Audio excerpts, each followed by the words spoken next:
We will hear argument first this morning in Case 2828, the Federal Bureau of Investigation versus Fazaga.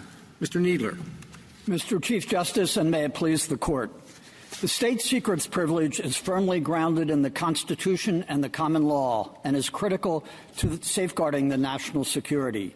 The Ninth Circuit did not disagree with the District Court's conclusion that the information concerning the foreign intelligence investigation at issue here falls within that privilege. The Ninth Circuit instead held that Section 1806F of FISA displaces the state secrets privilege and requires the District Court to adjudicate the merits of plaintiff's challenge using the very information that is covered by the privilege. That novel interpretation cannot be squared with the text, context, or purpose of Section 1806F.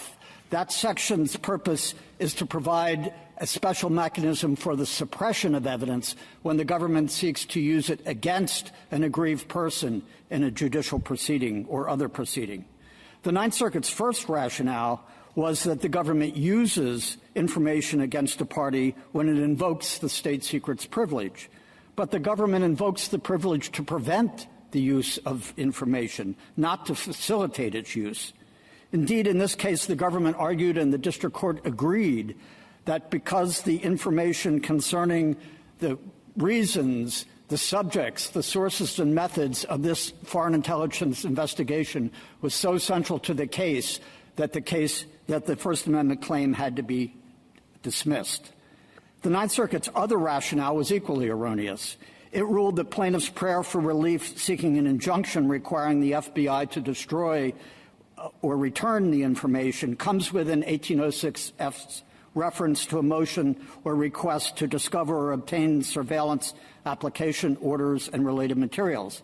But that clause governs discovery in aid of a suppression motion. It likewise does not displace the privilege. At the very least, given the constitutional and deep common law roots of the state secrets privilege, Section 1806 cannot be read to reflect a congressional intent that would be required to abrogate the privilege.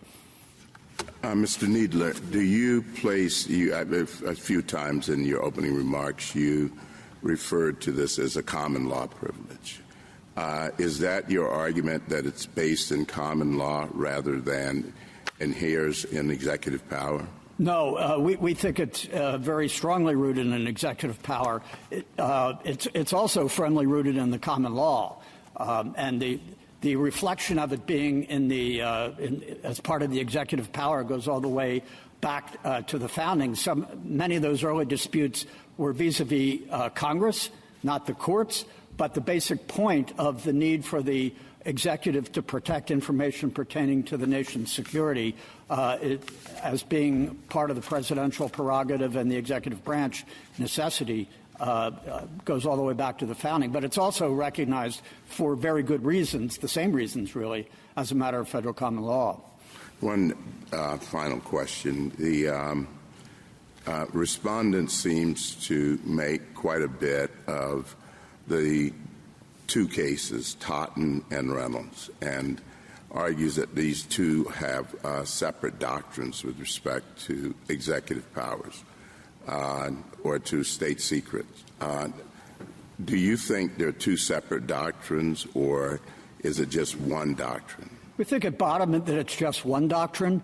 The question of the privilege in the first instance goes to the exclusion of the evidence from the proceeding. But then the next question is, what happens if the evidence is excluded?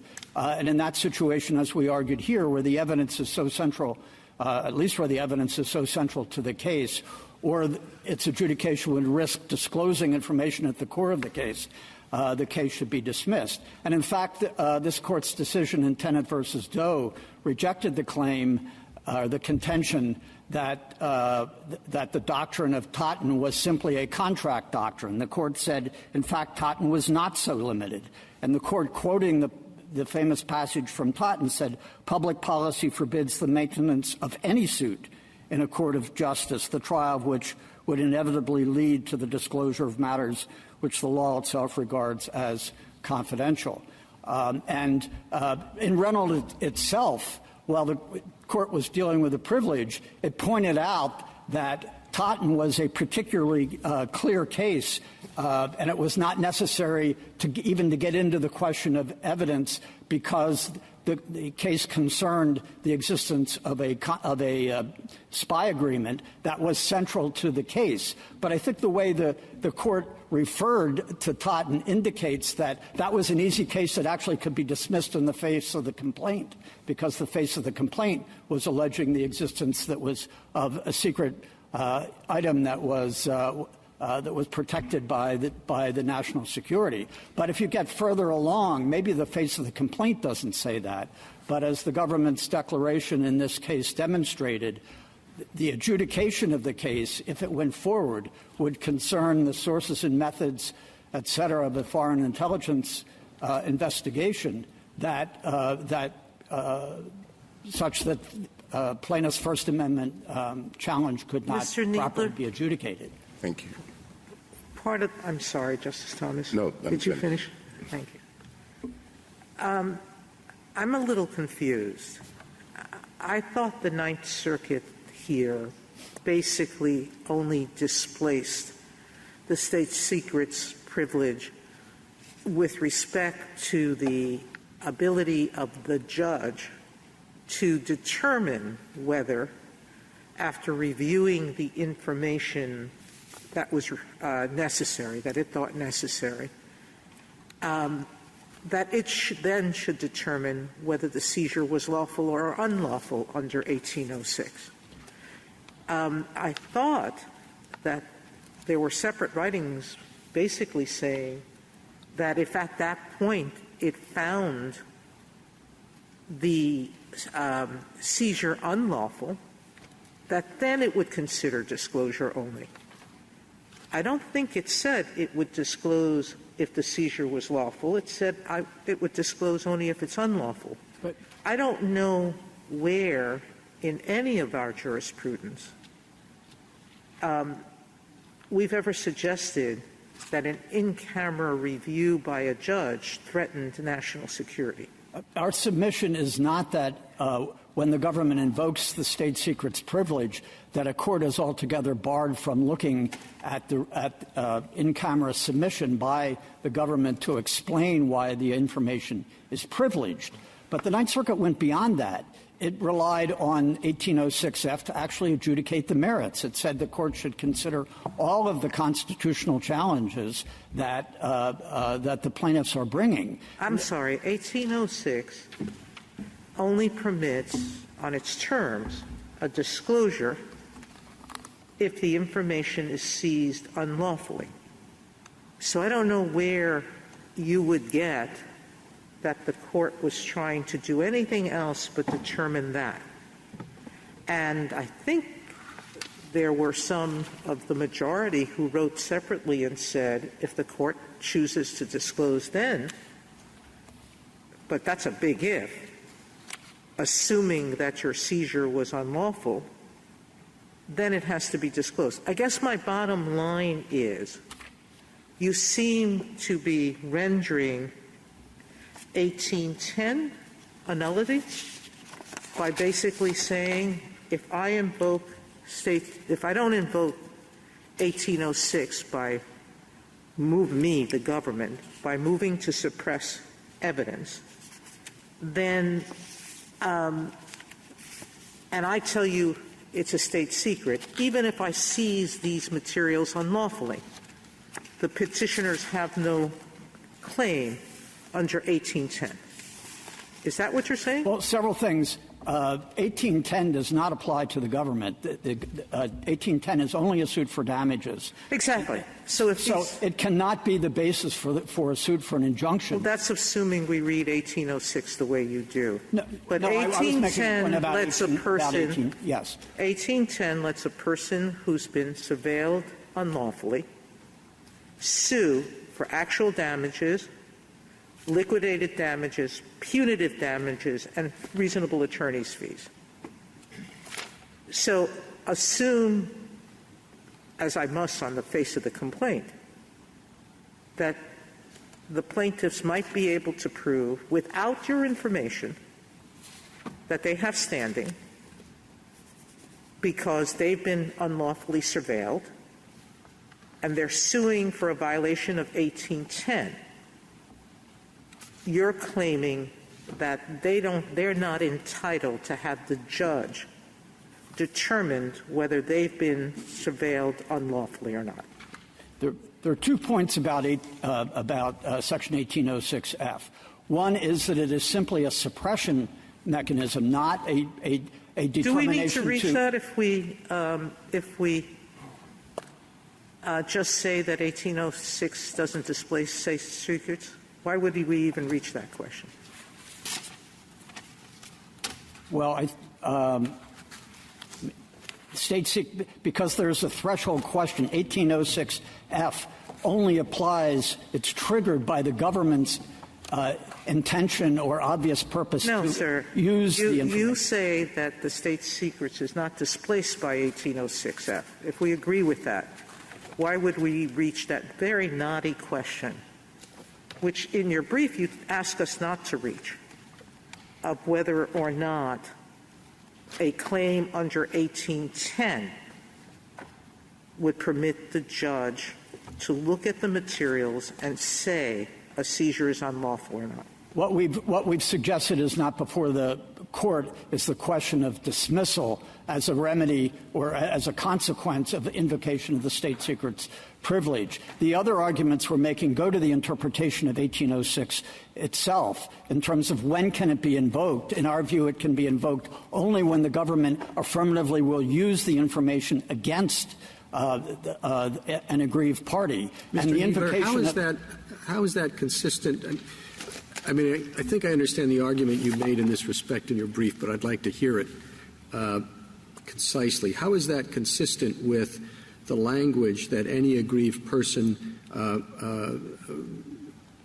can use the statute to discover or obtain applications or orders or other materials relating to the electronic surveillance? That sounds like the other aggrieved person is using 1806F. Yes, but we submit in response in the situation, just like in an ordinary suppression situation, if the government, and this is a statutory codification of what is at bottom a regular suppression motion or procedure, when the government intends to introduce evidence obtained or derived from foreign intelligence surveillance, then the aggrieved party against whom the evidence would be used has an opportunity, just as in a normal suppression motion, to challenge the validity of the surveillance or other way in which the government obtained the evidence. So it has to be triggered first by the government's use of the information. And when you read all the preceding sections and F together, we think that's very clear. Subsection C requires the government to notify an aggrieved party when it intends to use information against him in a proceeding. E provides for a motion to suppress that. And then F is about how a suppression procedure would operate. Whether it is the result of the government's notification or a motion under E or as a safeguard to make sure this procedure is exclusive. Any other way in which a aggrieved party might seek to challenge the government's use of the information. And your reference to the language in F, which refers to a motion or request, is made by an aggrieved party to discover or obtain applications or orders or other materials relating to the surveillance. That is all information. It's classic suppression. We want to see what went into the warrant or what went into the application to the FISC. So it's about suppression, not about a general discovery. Well, why isn't it about both? I mean, a significant part of it is obviously about suppression, but there are also these references to discovery. And why shouldn't we understand this provision as doing both things, as codifying a suppression procedure and also codifying a discovery procedure? Because it may be that plaintiffs in a case like this one look to discover very sensitive materials, and Congress wanted a procedure in place to deal with those kinds of discovery requests. Well, in a civil case, if there is a discovery request and the information is covered by the privilege, the mechanism for dealing with that is the assertion of the state secret's privilege. There is no automatic right in a civil plaintiff to get discovery from the government vis-a-vis a privilege.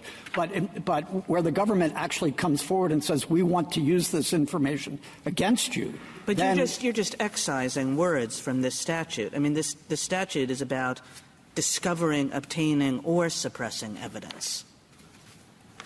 Well, that's the F language, right? Yes, but suppressing, obtaining, or discovering, right? Yes, but it just seems as though Congress wanted to do two things here.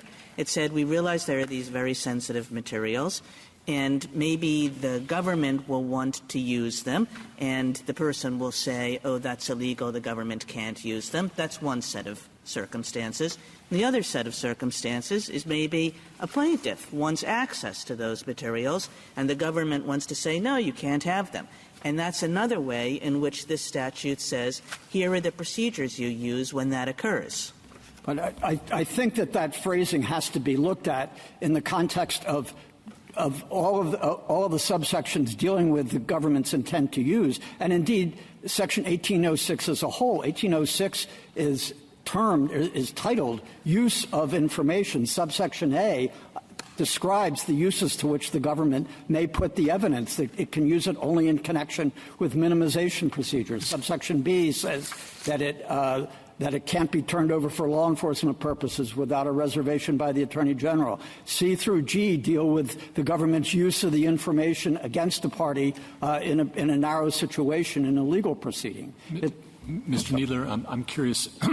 In the list you gave the Chief Justice of the various subsections that you think support your position, you didn't list A, which talks about preserving privileges that otherwise exist. And I'm just curious why the government didn't invoke A. There must be a reason. No, I think A does cover that. Oh, so let's throw that in now too. Okay, all right. Well, okay. but I think I just wondered if you had thought about it. If not, I think it also covers like attorney-client privilege of the person being surveilled. Okay, all right. I just wondered if you had a thought about it. And if you didn't, I think that's a further confirmation of the. Okay, I got it. Otherwise use. Help me out with that. The language is enter into evidence,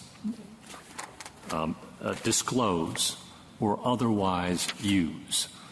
Why doesn't otherwise use cover this circumstance? Well, I think, again, I'm not sure if you're looking at subsection C or E, but subsection C says whenever the government intends to enter into evidence or otherwise use or disclose. So it has to be a circumstance, it seems to me, where the government isn't putting the evidence on and it isn't disclosing it to the other side, but it's making use of the evidence in some other fashion. And here, I think there's a pretty good argument on the other side that the government is using it as a means to dismiss the case without disclosing it. And it is the existence of this secret evidence that will neither be put in evidence nor disclosed that is the basis for the dismissal under Reynolds and Totten in the government's view. Why doesn't that fit perfectly?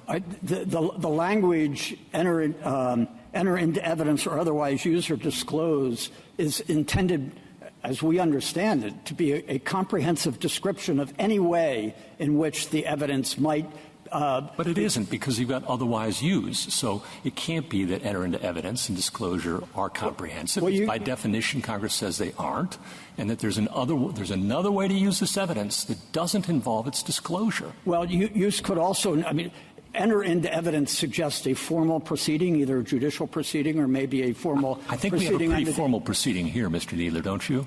Yeah, no, but I think you were looking, I understood you to be looking for an explanation for the word use. And the explanation I'm giving is that when you don't have a formal proceeding where you have rules of evidence introducing something into evidence, something received in evidence, but an informal adjudication before an agency that does not have that sort of system, you might use it. Mr. Kneedler, we're talking about otherwise use in court. And clearly, because we've got disclosure and entry into evidence, those things happen in court.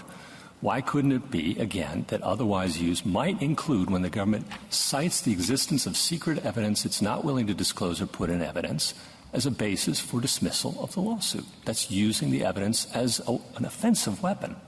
Well, again, we think when the government invokes the state secrets privilege, it is invoking it to keep it out of the case. It's not what the language is to use against the person in the proceeding. But assertion of the state secrets privilege successfully keeps it out of the proceeding. Can I follow up on Justice Gorsuch's question? I guess I had understood, and maybe I'm misunderstanding, your position to be that in 1806C, intends to enter into evidence or otherwise use or disclose, that it's not simply in a trial, but it's to otherwise use or disclose at any trial, hearing, or other proceeding in or before any court, department, officer, agency, regulatory body, or other authority of the United States. I'd understood you to be saying, well, in all of those situations, you might not be introducing into evidence, but you might be using the evidence, bringing it before a regulatory body in some way that's not a proceeding, or am I misunderstanding? No, that's precisely our explanation. And I'm sorry. Sorry, go ahead. No, I was going to say one other clue to this is the very same phrase, intends to enter into evidence or otherwise use or disclose in C, is used in E, which says any person against whom evidence obtained, et cetera, will be introduced or otherwise used or disclosed, may file a motion to suppress. So I think that links C's language about use to the motion to suppress, which is the way in which, again, E uses the very same language, and then F is about the procedures for suppression, and G then says if the government if the district court determines that the surveillance was not lawful, it shall, in accordance with the requirements of law, suppress the evidence which was unlawfully obtained, or otherwise grant the motion. And otherwise grant the motion was intended to leave open the question of whether this Court's decision in Alderman would apply under FISA. So it all hangs together, and this would be a surprising way in which the government, in which Congress would override, abrogate the state secrets privilege in a sentence about discovery in the middle of 5 subsections of this statute, dealing pretty clearly with the suppression of evidence. And even when you look at 1806F itself, it talks about discover or obtain applications or orders or other materials relating to the electronic surveillance. It's not talking about evidence about the plaintiff's claim generally. It's focused specifically on the things dealing with the electronic surveillance. It seems to me, Mr. Kneeler, you have at least one textual argument regarding the language in subsection F, and that is whether the prayer for relief constitutes a motion or request. But putting that aside, do you have any other arguments about the literal meaning of the language in subsection F on which the respondents rely?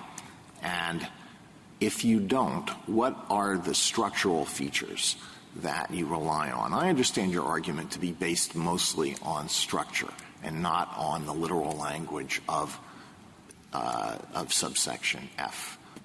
So 2 parts to that. Any other strictly textual arguments, and if not, which structural arguments are you relying on, or which anomalies would result if their interpretation were adopted? Well, there are, I think, very important textual arguments in the pertinent phrase, which actually has 2 parts, but it says discover or obtain, and discover could, again, tie into formal court proceedings where you might file a discovery motion, but outside of formal proceedings, if you want to obtain the evidence effectively in the same way you would through discovery, but the point is, literally, they want to obtain this information, do they not? No, what their prayer for relief seeks is actually expungement of it, not to receive it. I thought they made very plain that they'd be very happy to get the documents back, which I think would be to obtain them. Right, but if no, yes, but that doesn't, I think, really tie in with what their complaint was. But the more fundamental point is 1810 does not provide for injunctive actions against the United States. And the Privacy Act does not provide for expungement. But the structural point we think is also very important. As I mentioned here, the entirety of 1806 is addressed to the government's use of information derived from foreign intelligence surveillance. That's the title. A talks about use with minimization. B talks about when it's going to be furnished for law enforcement purposes. All of these other provisions that we're discussing go to when the government tries to use it in. Okay, I've got that point. They are taking some language out of this and interpreting it to mean something that is quite different from most of what is addressed in 1806. I've got that. Any other structural features that you rely on? Well, the language. The structural, but the language in C and E that I referred to, which ties otherwise use to suppression, and then F being an implementation of the method for suppression, and on G, which talks about suppress the evidence or otherwise grant the motion. It's the same motion to exclude the evidence from the proceeding. The court can either suppress it or, I think Congress hoped, do something else besides turning over all the information to the defendant as part of the suppression. But G talks about suppression of evidence, not obtaining it. Thank you, Mr. Kneedler. Justice Thomas, anything further? Mr. Kneedler, you were, just one brief thing, you were in the process when you were discussing subsection C, it's 1806C,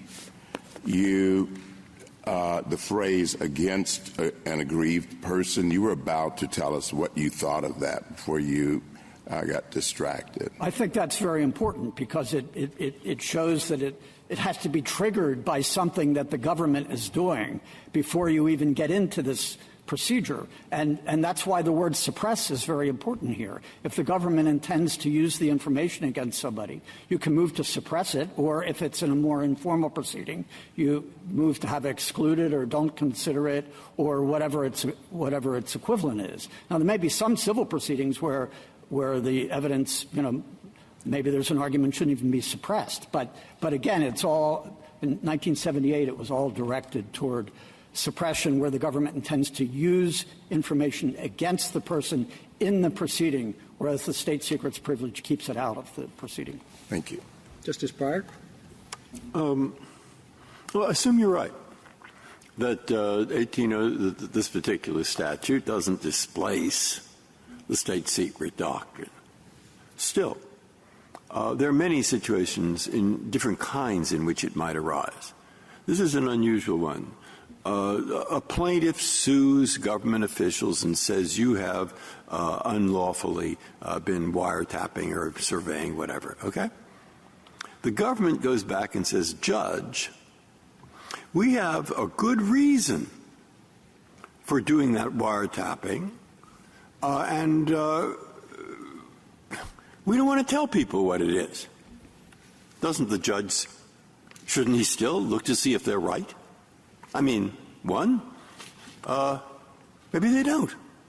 Two, maybe it isn't that important.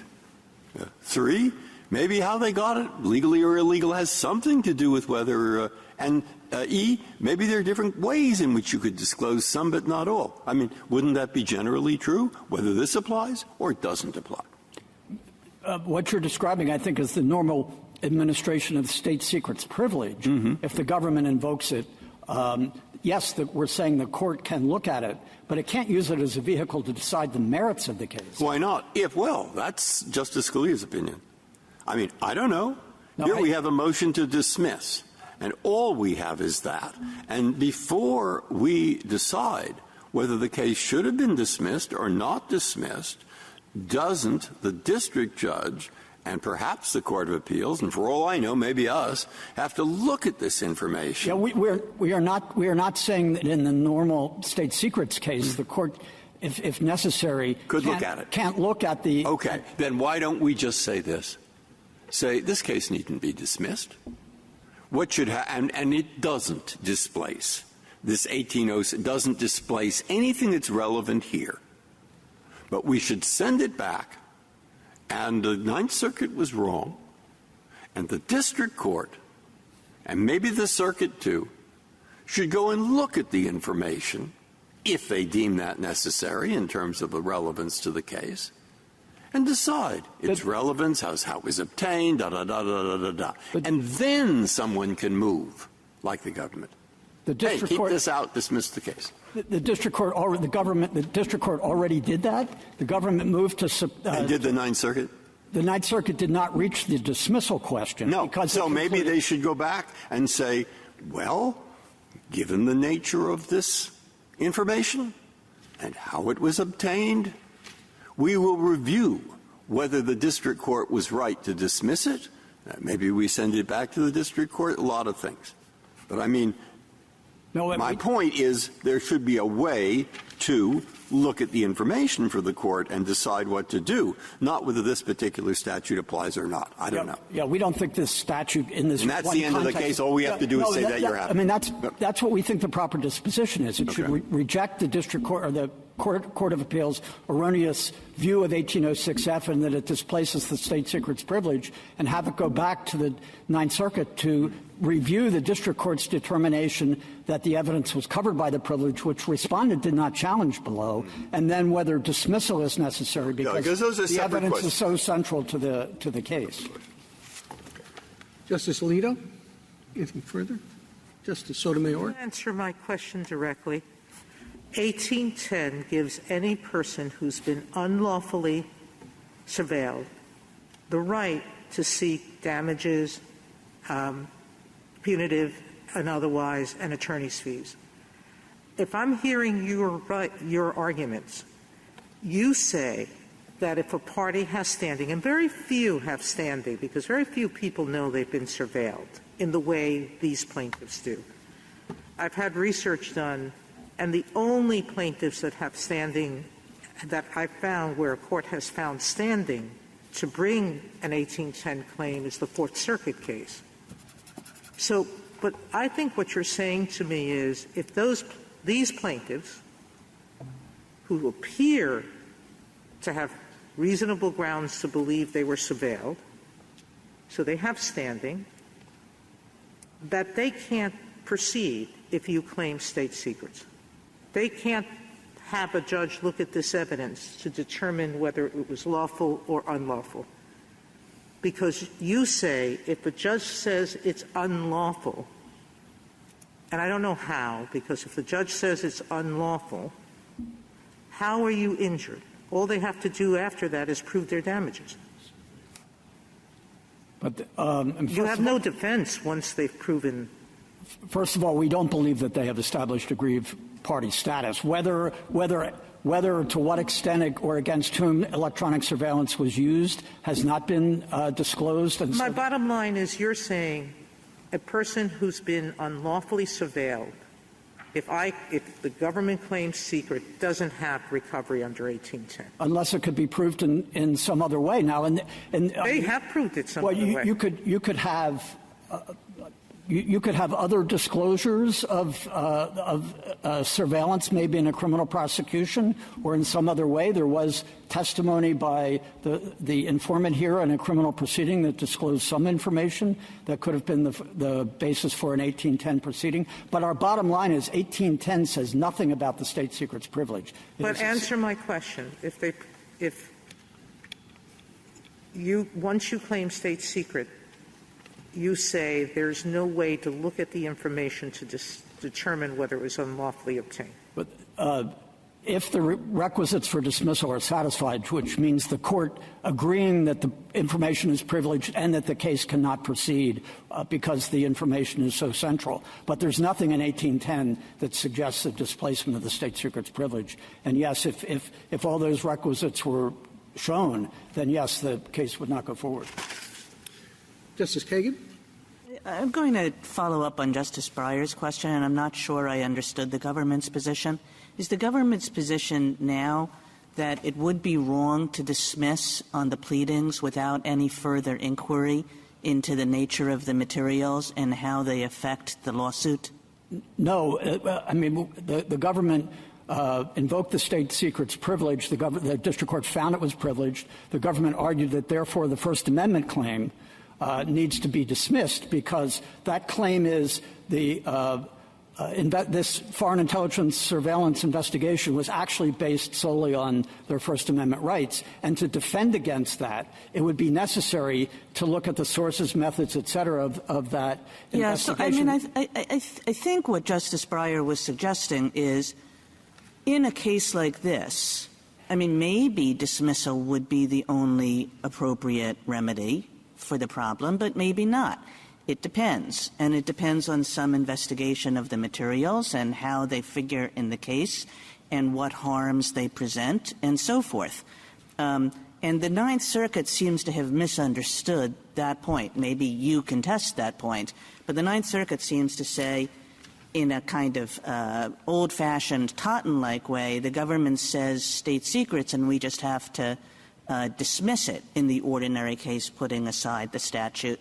And I thought we made clear in General Dynamics that that's only true in a small category of cases where the subject matter of the lawsuit itself revealed a state secret, but that in cases like this, where it's an evidentiary privilege, and first we're going to decide what kind of evidence should be excluded, and then we're going to decide, based on the full evidence of the case, whether the suit can go forward or not, in all fairness to the parties. And that's what it seems the Ninth Circuit didn't understand, and maybe you can test, but I'm not sure you do. Well, no, I think the Ninth Circuit did get confused, but I want to make the point that the district court already did what you're describing. The government invoked the state secrets privilege. The district court held, and the respondents in the Ninth Circuit did not disagree that all the information about the investigation was privileged.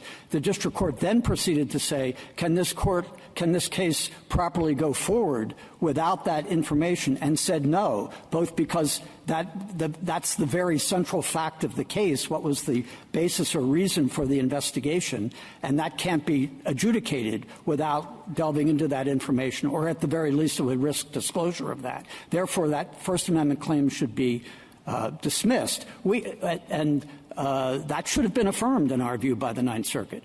But they didn't reach that question because they went through this other process of saying 1806F displaces the state secrets privilege.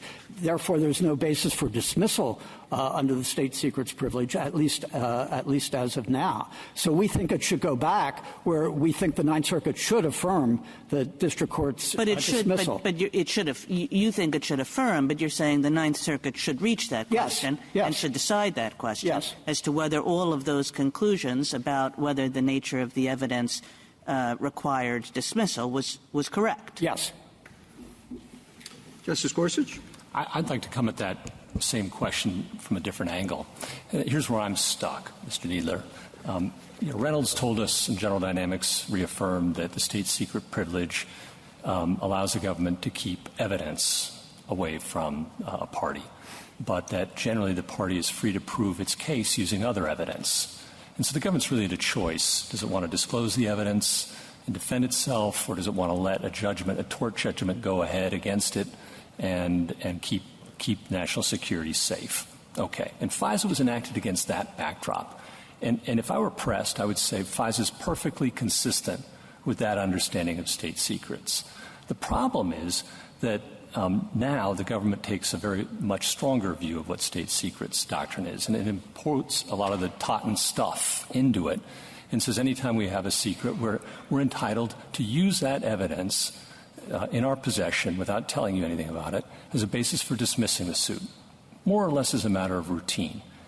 And instead of being put to the choice of accepting a tort judgment but keeping a secret, it now gets both. It gets to reject the tort judgment and keep the secret. And in a world in which the national security state is growing larger every day, that's quite a power. And it seems like the Ninth Circuit operated on this understanding of the state secrets doctrine, which might be inconsistent with FISA. I think probably is inconsistent with FISA. And then we have to ask the question of which displaces. But that question only arises if we accept a mistaken view of the state secrets doctrine. And So I think your friends on the other side have made this point and suggested, why don't we just address the state secrets problem and say the Ninth Circuit misunderstood state secrets doctrine and reverse remand on that basis, and then we don't have to get into this question of a conflict which only arises on a mistaken understanding of state secrets doctrine. What say you to that? The Ninth Circuit did not reach the dismissal issue. I understand that. But and with respect to their argument about 1806F displacing, in their view, it displaces the state secrets privilege with respect to the exclusion of the evidence, also not just to the not just to the dismissal remedy. We think that is clearly wrong, and that what we're basically why would saying, this be an alternative basis for affirmance and for finding for the respondent? Because it would change the judgment. The Ninth Circuit's judgment contemplated, in two ways. Well, the opinion contemplated that if it assumed, with frankly, I think maybe no basis to assume, but anyway, that the entire case would be wrapped up in terms of whether there was electronic surveillance, which that's clearly wrong. So why not just say that and send it back, and we don't have to get into this question about whether FISA displaces state secrets, which begs the question of what state secrets is. No, I think it's the other way around. With all respect, Justice Gorsuch, this is a case in which the Ninth Circuit relied on a statutory holding, which could have ramifications much broader than this. But the point about the court deciding it would require an alteration of the judgment, because the Ninth Circuit contemplated that in proceedings on remand the state secrets privilege could be invoked, and maybe even the dismissal remedy would be available in the Court of Appeals view on remand. So it's not properly before this court without a cross petition. Justice Kavanaugh? Yeah, I have several questions, Mr. Kneedler. First, I just want to make sure, with respect to Justice Gorsuch, is it your view that issue is before us? I don't think it is before you. I mean, it has been advanced as an alternative ground for affirmance, but I think it would require an alteration of the judgment. But in any event, it does seem to us that the statutory question is antecedent the way the court looked at it, and if the court was wrong, then it should reach the question of dismissal. And I would think this court would want the Ninth Circuit's view of looking at the evidence, is this a case where dismissal might be appropriate, before it entered into the question of how and when dismissal can follow a successful. You've said this, but I just want to nail it down. The district court looked at the evidence, concluded that the state secrets privilege applied, and dismissed. When we send it back to the Ninth Circuit, they will be able to review that. Yes, that evidence is in the record. It's available to this court. There was a classified declaration that was presented to the Attorney General Holder when he invoked or asserted the state secrets privilege. So that was your answer to Justice Breyer and Justice Kagan, I think. So, yes. Okay. And then picking up on Justice Thomas's first question, back to the statutory issue, he referred to the constitutional status of the state secrets privilege.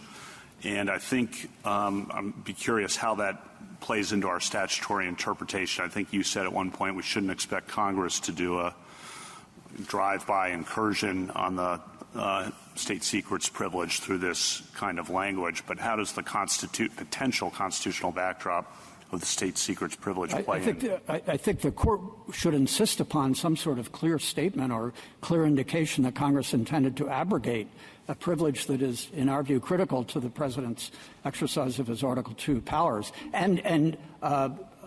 So there is, I think, a strong presumption against reading a phrase buried in a statute clearly otherwise dealing with the suppression of evidence and a statute that is protective of the government's interest and protective of the national security, to read it to abrogate a privilege and a disposition of a case that would undermine that. Because there would be a major Article II issue if Congress tried to do that, but we don't need to get into that. That's correct. And the same thing would be true about a statute that is said to be in derogation of the common law. You wouldn't naturally read a statute to overcome that. Last question. The search claims are still alive regardless of what we're talking about here, right? We're talking about the religious claims. The district court dismissed the Fourth Amendment claims. We did not seek that. So on appeal, it's the religion claims because that goes to the reasons and the scope of the investigation. That's the core of the state secrets privilege. And the government decided that at this point it was not going to assert the state secrets privilege over the Fourth Amendment claims. But down the road it might if they can't be disposed of on another basis. So are they still alive in the district court then, the search claims? Well, not the way the district court disposed of it, but the Ninth Circuit said it was wrong for the district court to do that. So if this case goes back, the Ninth Circuit presumably would reach the same conclusion. Would the government oppose the search claims continuing? No, I think that was our position on appeal. Standing here, I can't think of a reason why, but I'm not binding you for all time, no, but at this moment, I just want to make sure. Thank you. Justice Barrett? Mr. Kneedler, do you concede that 1806F could apply in a suit brought against the government? Maybe under 1810, maybe under something else? 1810 could not be brought against the government because I'm sorry. only damages. But if the government intended to introduce or use the evidence in that case against the civil plaintiff, it could be used, yes. But it's not a free-floating discovery device. No, I understand it's not a free-floating discovery device. I understand your position that it's, when the government wants to use or introduce evidence that it applies then. But the government may seek to do that even if it's not a criminal prosecution, for example, that the government has brought.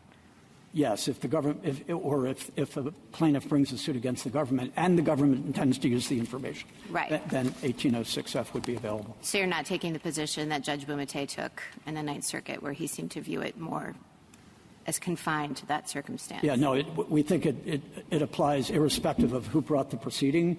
Okay. It's the use, introduction to evidence use, et cetera, against the person. So the against is what triggers it. Thank you. Thank you, Mr. Kneedler.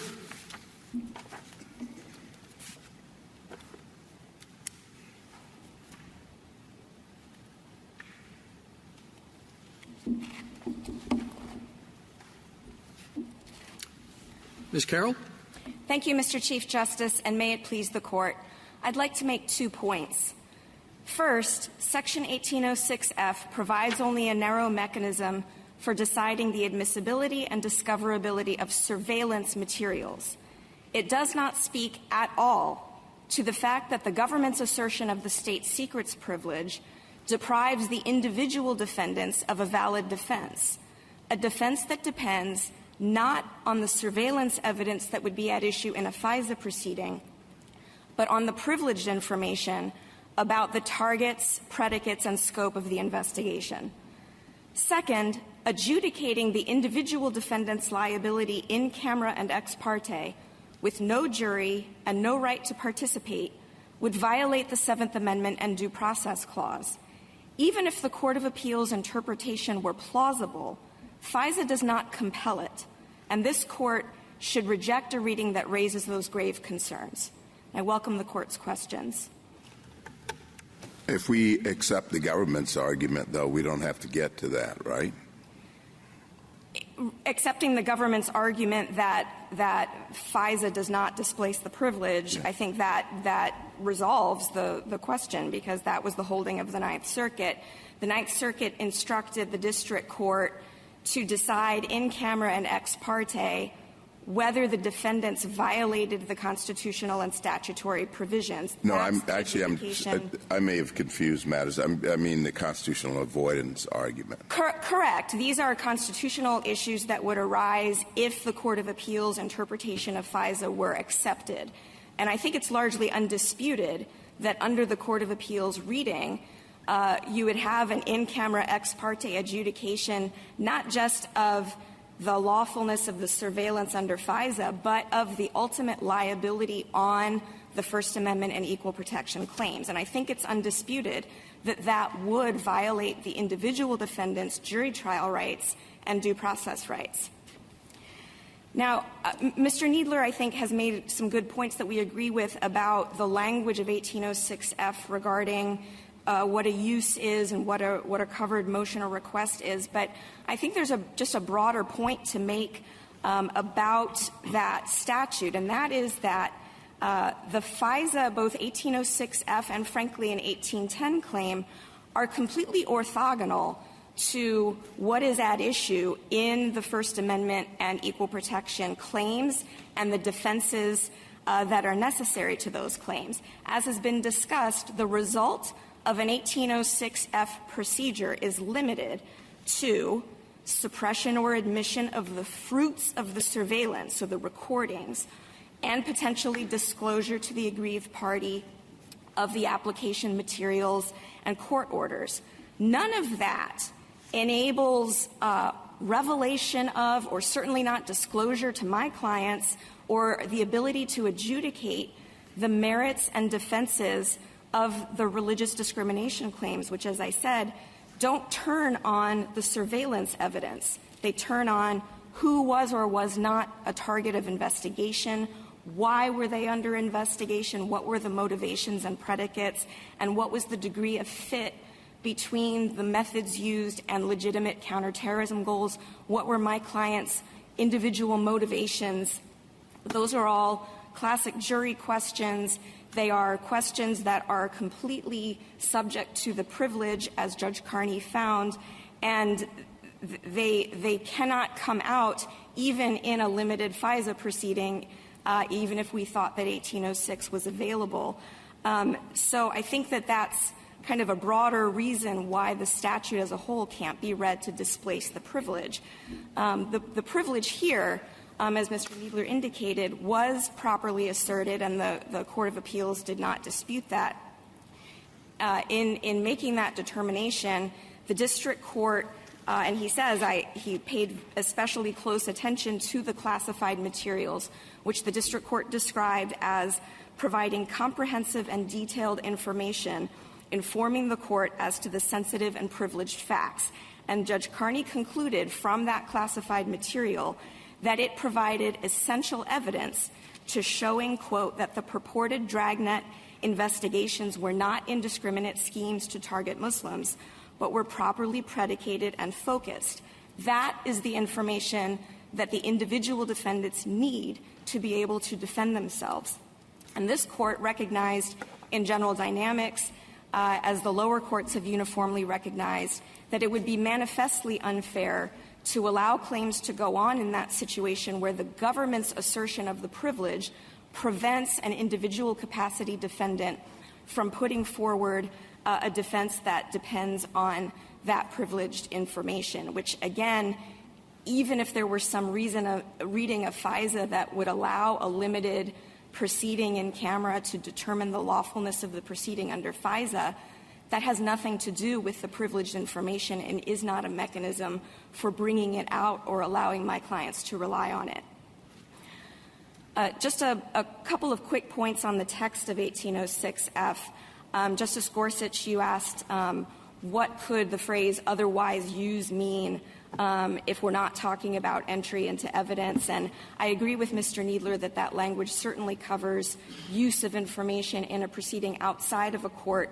But even in court, as Your Honor knows, there are many ways to use information without entering into evidence. I think in this context with surveillance information, the most likely use would be to impeach a witness, but there are other ways. Well, counsel, on that, you'd agree, though, that there aren't many ways to use evidence in court without either entering it into evidence or disclosing it, impeachment being a good example of disclosing it.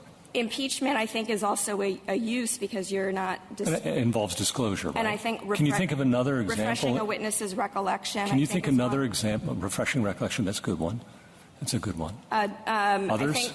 I think also in a summary judgment proceeding, as the language of Rule 56 indicates, that when you use information in support of a summary judgment motion, it is not officially being entered into evidence. It has to be in form that could be admissible into evidence. I guess my question, though, for Mr. Kneedler, and I guess for you, is can you think of another use in court that doesn't involve disclosure or entry into evidence? Each of the examples you've given me involves at least disclosure. I'm not actually sure that you do disclose to the jury when you're refreshing a witness's recollection. No, but you're disclosing it to the witness, right? You're disclosing it to the witness. That is true. And if it's something that would help them to remember their recollection. But I think, again, that also brings in the fact that we could be talking about proceedings that aren't subject to the rules of evidence as well. And I think, again, thinking back to the broader question, even if the court thought it were plausible to read that language more capaciously, a reading of Section 1806F that would allow, as the Court of Appeals thought, adjudication not just of whether the privilege was properly asserted, not just of whether the FISA surveillance was lawfully authorized and conducted, but whether the individual defendants are liable for damages on constitutional claims, to have that adjudication conducted without a jury in an ex parte procedure in which they have no apparent right to participate would plainly raise grave and I think undisputed constitutional questions that plainly favor the government's equally and we think more plausible interpretation of the statute. So we think the Ninth Circuit was clearly wrong to hold that the privilege was displaced by FISA.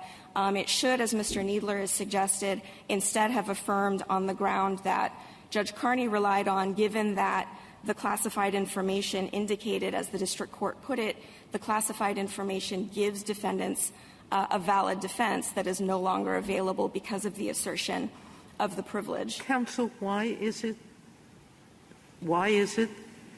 that the government's reading helps you? I thought the essence of your claim is that an ex parte review hurts your client because it doesn't give your clients an opportunity to be a part of it, as the Seventh Amendment, correct? That's correct. So why does it matter if the government is the one that's moving to use the evidence? Why wouldn't your agents be suffering the same deprivation?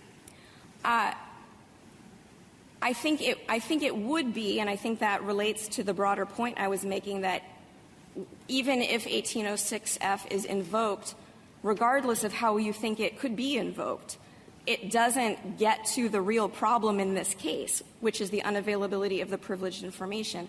To Your Honor's point, the constitutional claims we've mentioned under the Seventh Amendment and the Due Process Clause are violations that would arise from the Court of Appeals. May I finish my response? Yes. From the Court of Appeals interpretation.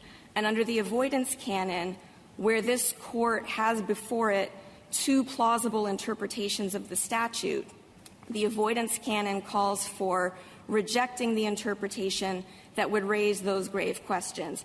And we think the government's interpretation, as recently adopted as well by the Fourth Circuit, is certainly plausible, and that the Ninth Circuit's interpretation is certainly not more than plausible. And so the avoidance canon would come into play there. Thank you, Ms. Carroll. Justice Thomas?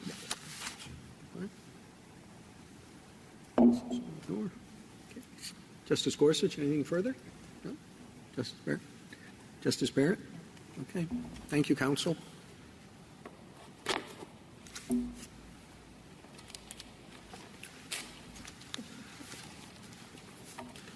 Mr. Arulanantham. Thank you, Mr. Chief Justice, and may it please the Court. Defendants do not seek just to exclude secret information from this case. If that were true, there would have been no need for them to file a motion to dismiss our religion claims. Instead, what they seek is not just to exclude information, but also to dismiss it. And to be clear, as we've said repeatedly below, we will not seek discovery on the religion claims. We're prepared to proceed just on our own evidence. So this case is entirely about dismissal based on their need to use secret information to defend themselves. Now, we recognize they have a legitimate interest in defending themselves, but neither Congress nor the common law permit dismissal on that basis. Congress struck a balance. FISA permits them to defend this suit using information that we will never see. But as Justice Sotomayor had suggested earlier, it requires the court to review the information, ex parte and in camera, to determine if the surveillance was lawful.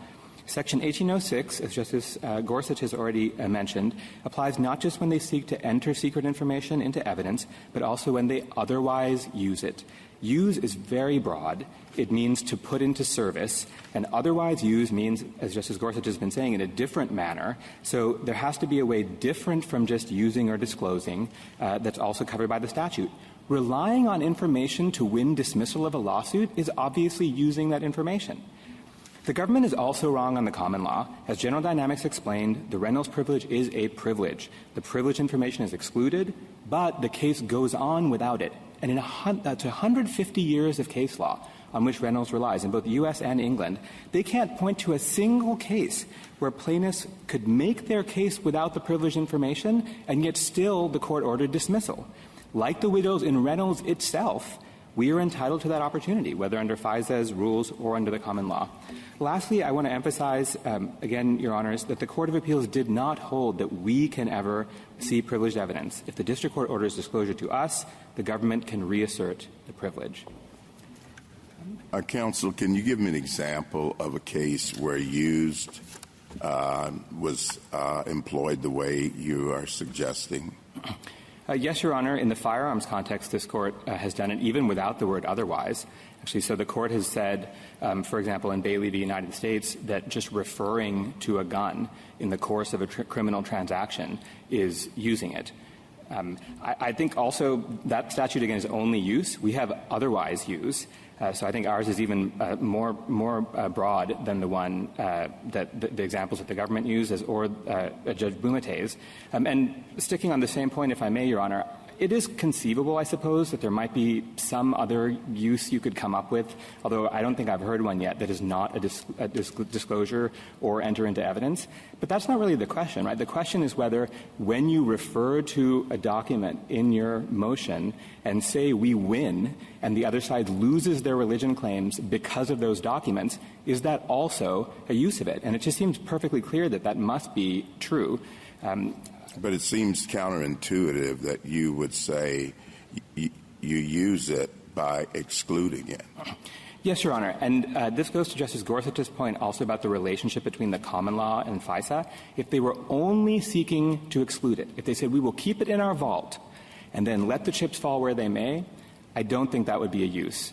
But when they then go further and say we don't just want the common law traditional rule, we want to now dismiss the religion claims, even though you can make your case with your own evidence, that transforms it from just keeping it excluded into an affirmative use. They're using it to effectuate the dismissal of the religion claim. So at that point, it becomes a use. And that's why I think it's also relevant that the Ninth Circuit, the decision below, they said they only are finding it displaced with respect to the dismissal remedy. And that's, I think, important because it's when they move to dismiss that it becomes a use and isn't merely exclusion of the information at issue. Well, you just said the information at issue. And what they're using, it seems to me, is the privilege.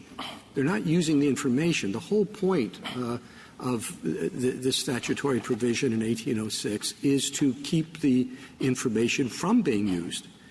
I think it makes more sense to talk about using the privilege as opposed to a counterintuitive reading, at least I guess this is their argument, which is that this proceeding is to prevent the use as opposed to using it. Maybe a consequence of it is that the privilege is established, and then that means the information can't be used. But I don't see how the not allowing the information to be introduced is using the information.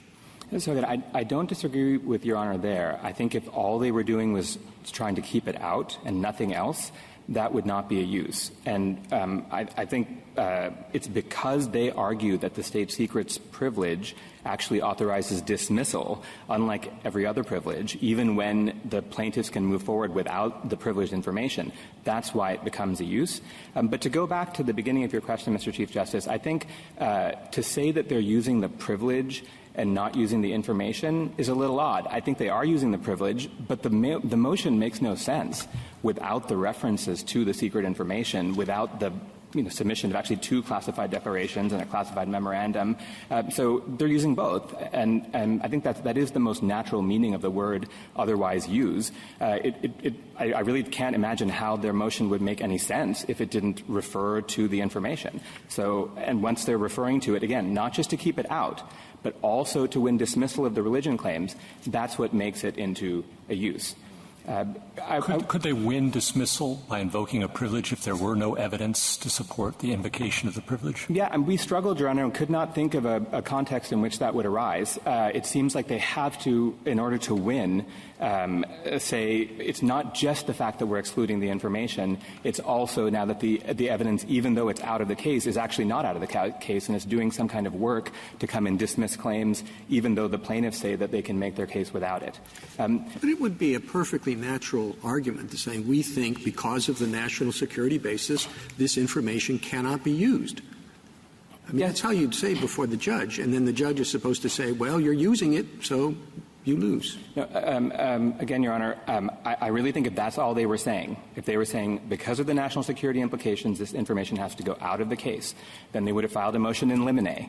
They wouldn't have filed it just in response to the complaint. They would have waited for us to file either a discovery motion, which, again, we're not going to file, or a motion for summary judgment. And then they'd file a motion in limine. That would not be a use. But instead what they've done is they've said on the pleadings, and declarations only because we put them in the case because we were concerned about this possibility, really, because normally we could have waited and filed the declarations later. Just on the pleadings, they've said the whole religion aspect of the case, the first 8 counts, have to be gone. That's not just a result of the exclusion of the evidence. So this is very different from a case like most state secrets cases where the plaintiffs need the information in order to proceed. This is a case where we have all the evidence that we need on these religion claims just based on our own evidence, and yet they're still saying the religion claims cannot go forward. Can you explain the basis for the distinction that I understand you to have just made? Perhaps I didn't understand what you said, but what I thought you said was that invoking the state secrets privilege for the purpose of excluding evidence is a use, but invoking the privilege for the purpose of seeking dismissal is not a use. I must have misspoken. I'm very sorry, Your Honor. That's exactly backwards. So if they just invoke it to exclude the information... I'm sorry. All right, backwards. That is not What is the basis for drawing that distinction? It seems that if invoking the privilege is using the privilege, wouldn't you be using the privilege in both of those situations? Why in one and not in the other? I think it's using the privilege, but it's not using the information. Why is it not using the information? Well, I just think in normal discovery, normal privileges, all the privileges, and these are arguments that we agree with that they're in their brief. If I'm an attorney-client situation and someone tries to get discovery and we say, well, that information is privileged, we want to keep it out of the case. You don't say you're using the evidence. But if I then say, oh, because you have done that, now the underlying claim on which you sought discovery has to be dismissed, even though you say you don't need the evidence and you don't want it anymore, or actually, we never wanted it, but anyway, you don't want it. Now you're doing something more than just keeping it out of the case, and that distinction is critical. I read Professor Donohue's brief from Georgetown, and so that's very much in my mind. I thought it was a good brief, and I think she seems to know what she's talking about. I certainly does. So I'm thinking, look, the thing is that you don't want the case dismissed, of course. And Totten doesn't apply. And so they shouldn't have had anything to do with that. They should just look at Reynolds. That's right, Your Honor. All right, now, that's what seems to be the issue and the problem. So do you really care whether the government's right or wrong on the displacement of the state secrets doctrine by 1806 or whatever? Suppose we said, no, it doesn't. But it doesn't matter that it doesn't. Because, of course, as quoting the government, the judges will look at this information, and if the information, it doesn't solve the problem, simply to say, we don't want the information, namely you. Of course you don't. But the government says, Judge, look at this. You will see that we both can't introduce the information because it's just too secret. It's unbelievable harm if we do. And it proves beyond any doubt their case is wrong. What is the court supposed to do then? And there, I don't know. And we have Justice Scalia's opinion on that. And where I am at the moment is I don't know. But I don't have to decide that yet. And it might not be those situations that are the dilemma I just described. until not only the district court under the proper standard, but also the Court of Appeals looks at this and sees if there's some special reason to dismiss the whole case or not. No automatic dismissal, no dismissal. I don't know. All right, there you are. That's where I am. Say anything you like. Thank you, Your Honor. Three thoughts I have about that. First, I just want to be clear on the very first point you made. Why do we even care about FISA? We have two distinct paths, as we see it, to success in this court. The court could hold that the state secrets privilege does not authorize dismissals, either at all outside of contracting cases or where the very subject matter is not secret, or the narrower ground, which I think Your Honor had discussed with Mr. Kneedler, which is on the pleadings before any of the information has been looked at. And the district court looked at declarations, not at the underlying information. But Mr. Kneedler says that that way of resolving the case would not get to an affirmance. How would it get to an affirmance? I think it gets to an affirmance because at the very end of the Court of Appeals decision, the court says it's adopting, this is in the proceedings on remand, it says it's adopting the D.C. Circuit's rule from In re Sealed case that the government is essentially then Judge Scalia's view in Malario, the valid defense rule, saying you can't dismiss that on the pleadings. You've got to look at the information and see if the injustice that we're contemplating here actually would happen. Is it true that actually there was no bug in Mr. Fazaga's office when he was giving very intensive religious instruction to his congregants, or maybe it was warranted, meaning there was a warrant for it. And then if that's true, and so this would be work of grave injustice on the government, once we know that, if that's actually true, then you dismiss the case. That was what then Judge Scalia said in Malario. The decision below adopts that through its affirmance of In re Sealed case. And so that's why I think it would be an affirmance. This court could just say, we hold it was too early, send it back, and I suppose you could say FISA displaces it, or you could not. You could say FISA doesn't displace it, or you could say we don't have to decide that. We vacate that and just send back the state secrets portion of the case. And that would be an affirmance, because it would lead you to a very similar result, which is that just as Congress wanted, the court is looking at the evidence not just to decide if it should be secret, but if the government broke the law, if the surveillance was actually unlawful. That I think is the critical reason why, because of that last part, it is an affirmance. That being said, and I still want to come back to the other parts of your question, Justice Breyer, we only have to win that it's a basis for an alternative basis for affirmance if it's not in the question presented, right? If it's in the question, because you can't determine if FISA displaces the state secrets privilege without knowing what the state secrets privilege does, then it seems to me that the court can address it that way as well. We said in our brief in opposition, in compliance with this court's rule, 15.2, we said we are going to argue that under general dynamics, there is no dismissal remedy available in this case. We also argued that in the Court of Appeals, a slightly different theory, but we preserved the claim. And then they replied in their reply on the merits. And they cited a long set of Court of Appeals cases that they said affirmed their rule. And now they've come and said it's not in the question presented. I think it is in the question presented. And we also gave notice of that, and they didn't say that it was not. So I do think it's an alternative basis by which an alternative path to victory.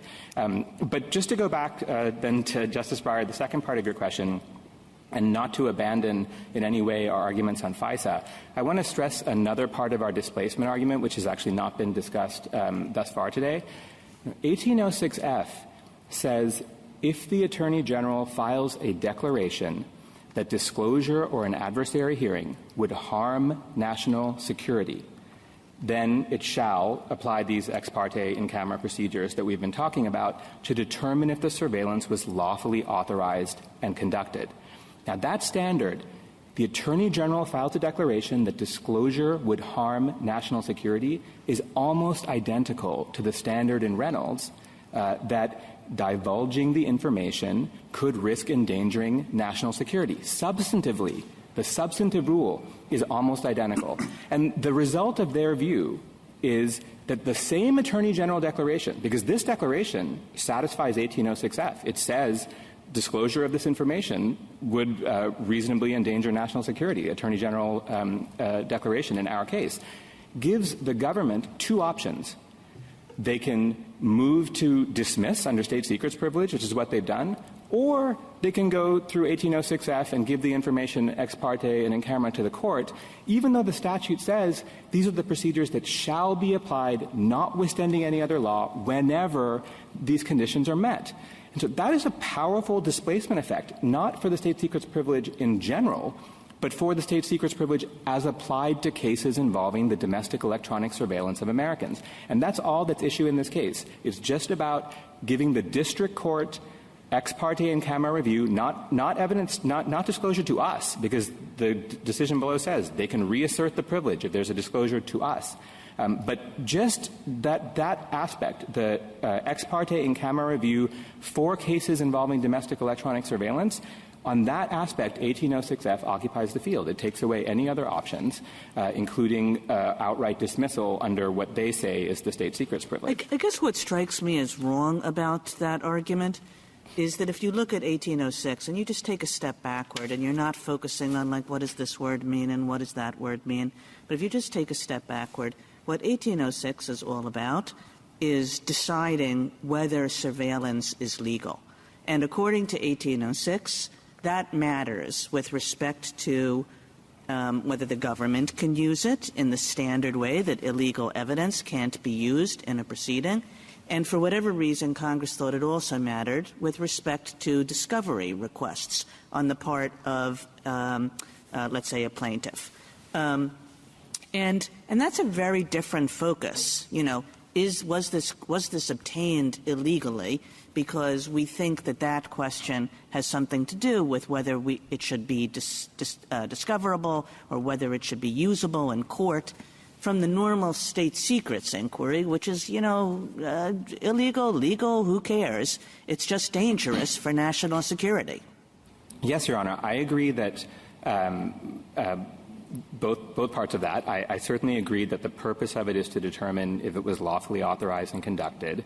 And while I do think that's broader, if you'll permit a slight deviation, I think it's broader than what the individual defendants counsel has suggested, that it's only about Fourth Amendment. It certainly incorporates First Amendment. FISA was very much about the First Amendment and in part the persecution of religious minorities, actually. So I think that it's broader than that, but I agree it's just about determining whether the surveillance was lawful in whatever context it may arise. And I also agree, Your Honor, that often in the pre-FISA practice, the only inquiry in the state secrets privilege analysis was whether or not the information should be secret. But there were also cases where the courts were not simply interested in whether or not it was secret. They were also interested in whether the Fourth Amendment was violated here. We have cited a few of those in our brief. Jabbar v. Kelly. There's also a dissent in Halkin v. Helms from the rehearing on Bank where the judge makes this argument. So I don't think it's implausible that the Congress might have looked, seeing a backdrop of abuses identified in the Church Committee, surveillance of Vietnam War protesters and MLK, and even a justice of this court, I believe, they would have said, we don't just want to know whether this is secret. We also want to know, did you break the law? And so I don't think it's that implausible to believe that they used the same substantive standard, but said we want to bring the courts in to decide if the government was acting illegally. What is your answer to Ms. Carroll's argument about the rights of her client? Suppose that in conducting this ex parte in-camera review, the judge says this was illegal because it was based on religion. Is that the end of the case for her clients? I don't think it's the end of the case. Well, then can they have a trial? I mean, on that question, I think if the court finds that, then you're not going to be able to give that same question to the jury. We acknowledge that. Well, isn't that a violation of their due process rights? So we have deliberately not said in our briefing whether we think that's true or not. And well, that's why I'm asking you now. How can that possibly be consistent with due process? Well, I mean, that's the Star Chamber. I mean, a judge in camera ex parte, without any not only without the presence of the defendants, without the presence of their attorneys, determines that they violated the plaintiff's First Amendment rights. So I want to say, after I answer your question, why I think it's not a reason to construe the statute. So if you, but to answer your question directly, I think that the tricky issue for a court, if it were actually considering this constitutional question, it would have to first consider what about the mirror image, because obviously the same exact thing that you have said is true of us. And if it's true that they've engaged in entirely lawful conduct, it sure sounds bad for the reasons Your Honor has said. But if they've engaged in unlawful conduct and you're going to dismiss the claim without us having any opportunity to have a jury trial and all the rest of it and due process as well, it is, and we have not been able to understand why it's any different. Do you think that exactly the mirror problem? Do you think that everybody who is aggrieved and would like to bring suit has a due process right to bring that suit and recover? No, but this is a different situation. For both sides, we're hypothesizing, and this gets to my reasons for believing it's premature. We're hypothesizing we've beaten summary judgment, both sides, right? Both sides have beaten summary judgment. We've shown standing. There's no sovereign immunity problem, all the other doctrines, Iqbal, et cetera, and yet still here we are. And in that situation, I think it's the mirror image problem. The other thing I would say— Well, it's not. I don't see how it can be a mirror image problem because the due process rights of potential plaintiffs are not the same as the due process rights of potential defendants. But beyond that, if this is the result to which your argument leads, isn't that a powerful reason for interpreting this statutory language differently? Right. Thank you, Your Honor. So I think it's not, for two reasons. You know, the main reason is because if you look at Section 1806G, which is the provision which authorizes relief in the case, once the district court has determined that the surveillance either was or was not lawfully authorized and conducted, it says you suppress the evidence or otherwise grant the motion in accordance with the requirements of law. And what we read that to mean that if we have an 1806F process, whether on summary judgment or however it comes up, and then the court finds the surveillance is unlawful, they now have the right to say at that point, this would violate the Seventh Amendment to bind us to that. And therefore, it would not be in accordance with the requirements of law, and then the issue can be litigated. And I should say, when I say the issue would be litigated, the Bivens litigation hasn't happened. The 1810, our 1810 claim in this case, which no one has moved to dismiss, although you heard Mr. Kneedler say they might move to dismiss it, but that claim still remains to be litigated. And the defendants may well be out of this case long before we get to the spot. Or if there really wasn't a warrant, and they were spying on Mr. Abdul Rahim while he was leading his housemates in prayer without a warrant, then they might lose on summary judgment, and then the case will be gone. So I think it would be a mistake to construe the statute very narrowly and, on their view, basically destroy the ability to litigate 1810 claims because of this possibility, which is very, very unlikely to happen. What about this, the grant the motion in accordance with law language that you just mentioned? In accordance with law, does that include in accordance with the state secrets privilege? It actually does, Your Honor. On the relief side, it does. And that's consistent with the Ninth Circuit's holding as to what would happen. Well, actually, I'm sorry. The Ninth Circuit had, I think, two reasons. Let me step back a second. The Ninth Circuit said, we think the privilege is still available here, and we haven't required disclosure to the plaintiffs. And I think that is consistent with FISA, both 1806F, when we're going through the process of deciding whether or not the information was lawfully authorized or conducted, and on the relief side.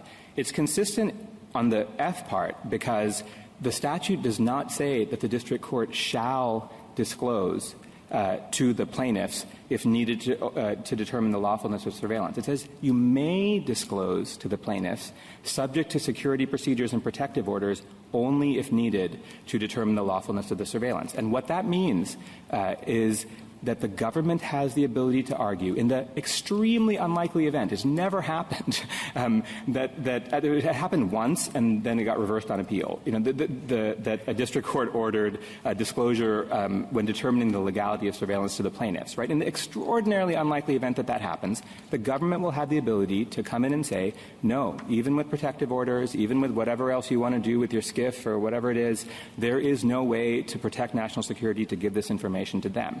And that is, I think, the state secrets privilege. That's the same argument. And to kind of go back, like Justice Kagan was saying, the state secrets privilege says lawfully or unlawfully obtained, we don't care because it would harm national security. So you're conceding that even after you run through the gamut of 1806F and conclude, listen, this was unlawfully obtained, you're conceding that the state secrets privilege could kick in and still keep it out.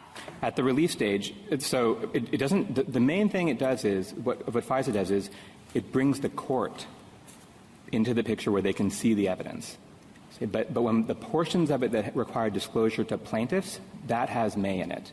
And so that's why I think it's perfectly consistent with state secrets privilege at common law. But I just want to make sure clearly that I'm answering your question. You're looking like I'm not answering your question. No, I'm just trying to follow how this actually would play out. Yeah, sure. So you have to give the information to the court. And that's what Congress wanted. The courts get to find out if the government is breaking the law or not.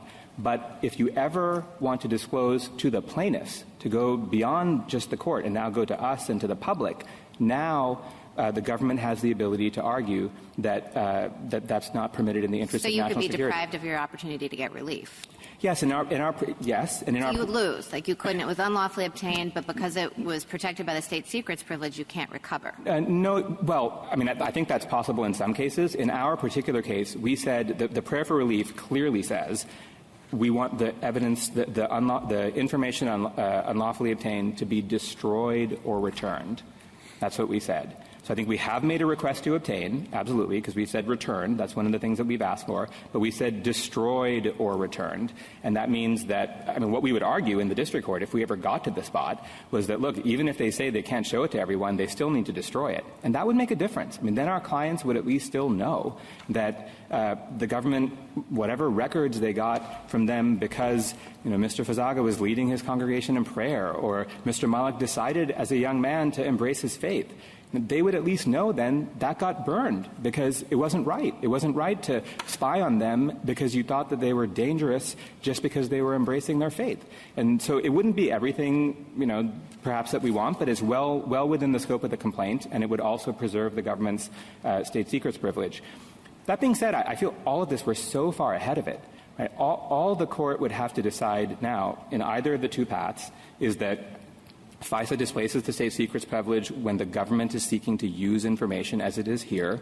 And you wouldn't even have to decide this question about requests to obtain. You could just decide they are using it, they're otherwise using it, and because of that, they can keep the information in their vault, but they can't win dismissal of our religion claims. We get our day in court on the religion claims.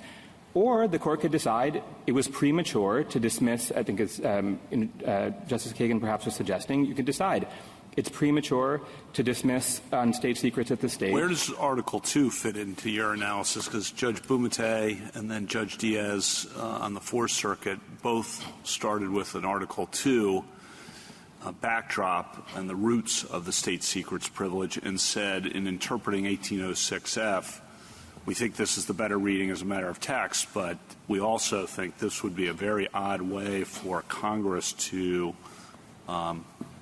narrow, I guess, the state secrets privilege, which is so foundational to the national security of the country. Right. So the bottom line answer, and I have lots of thoughts on the doctrine that they were discussing, but the bottom line answer is when we're not talking about an area of exclusive and conclusive executive power. Well, I'm going to stop you right there, sorry. That's debatable, right? And that's the issue that hopefully we never have to decide. So, but I think right now that's a question, and so you avoid deciding that question, which has a lot of ramifications. And I understand exactly what you're saying on the Jackson framework there, and we avoid deciding that by not interpreting the statute to trigger that question. So if we're on the same page on the standard, right, then I would say it's limited to the domestic electronic surveillance of U.S. persons. And, I mean, this Court in Keith invited Congress to legislate in that area, right? And also, equally important, Your Honor, only ex parte in camera review. That second element is also important. If you look at Nixon, for example, look at the last footnote in Nixon. It's footnote 21 on page 716. What the Court says is, we expect the district court is now going to have to go through, this is high-level communications between the president and his advisors, and excise the information that may be privileged under Reynolds. Nixon also, as you know well, distinguished national security information, so that would not be, that would be different. At least if it's presidential communications, and I think right, that's... But respectfully, Your Honor, I'm making a narrow point here just about ex parte review. That footnote cites Reynolds. It doesn't just cite it. It says we will have to, the district court should, and it says you should cooperate with government counsel to go through the information that may need to be excised under Reynolds. And so what I think that the court was imagining was, look, the president's communication about national security with his high-level advisors may not belong anywhere out in the New York Times or anywhere else, but the court can look at it to determine if and exclude it in the course of litigation, which is important to determine if the president broke the law. And that's all FISA did here. That's why I think that the scope of the displacement here is very narrow. It's just limited to ex parte and camera review by courts. And that's why I think there's not even a serious Article II question here. I mean, this is one other question. Sorry. I appreciate all that explanation, which is helpful. One other question, which is, are you seeking to narrow Totten on your state secrets argument, or are you taking it as written? We take it exactly as General Dynamics described it.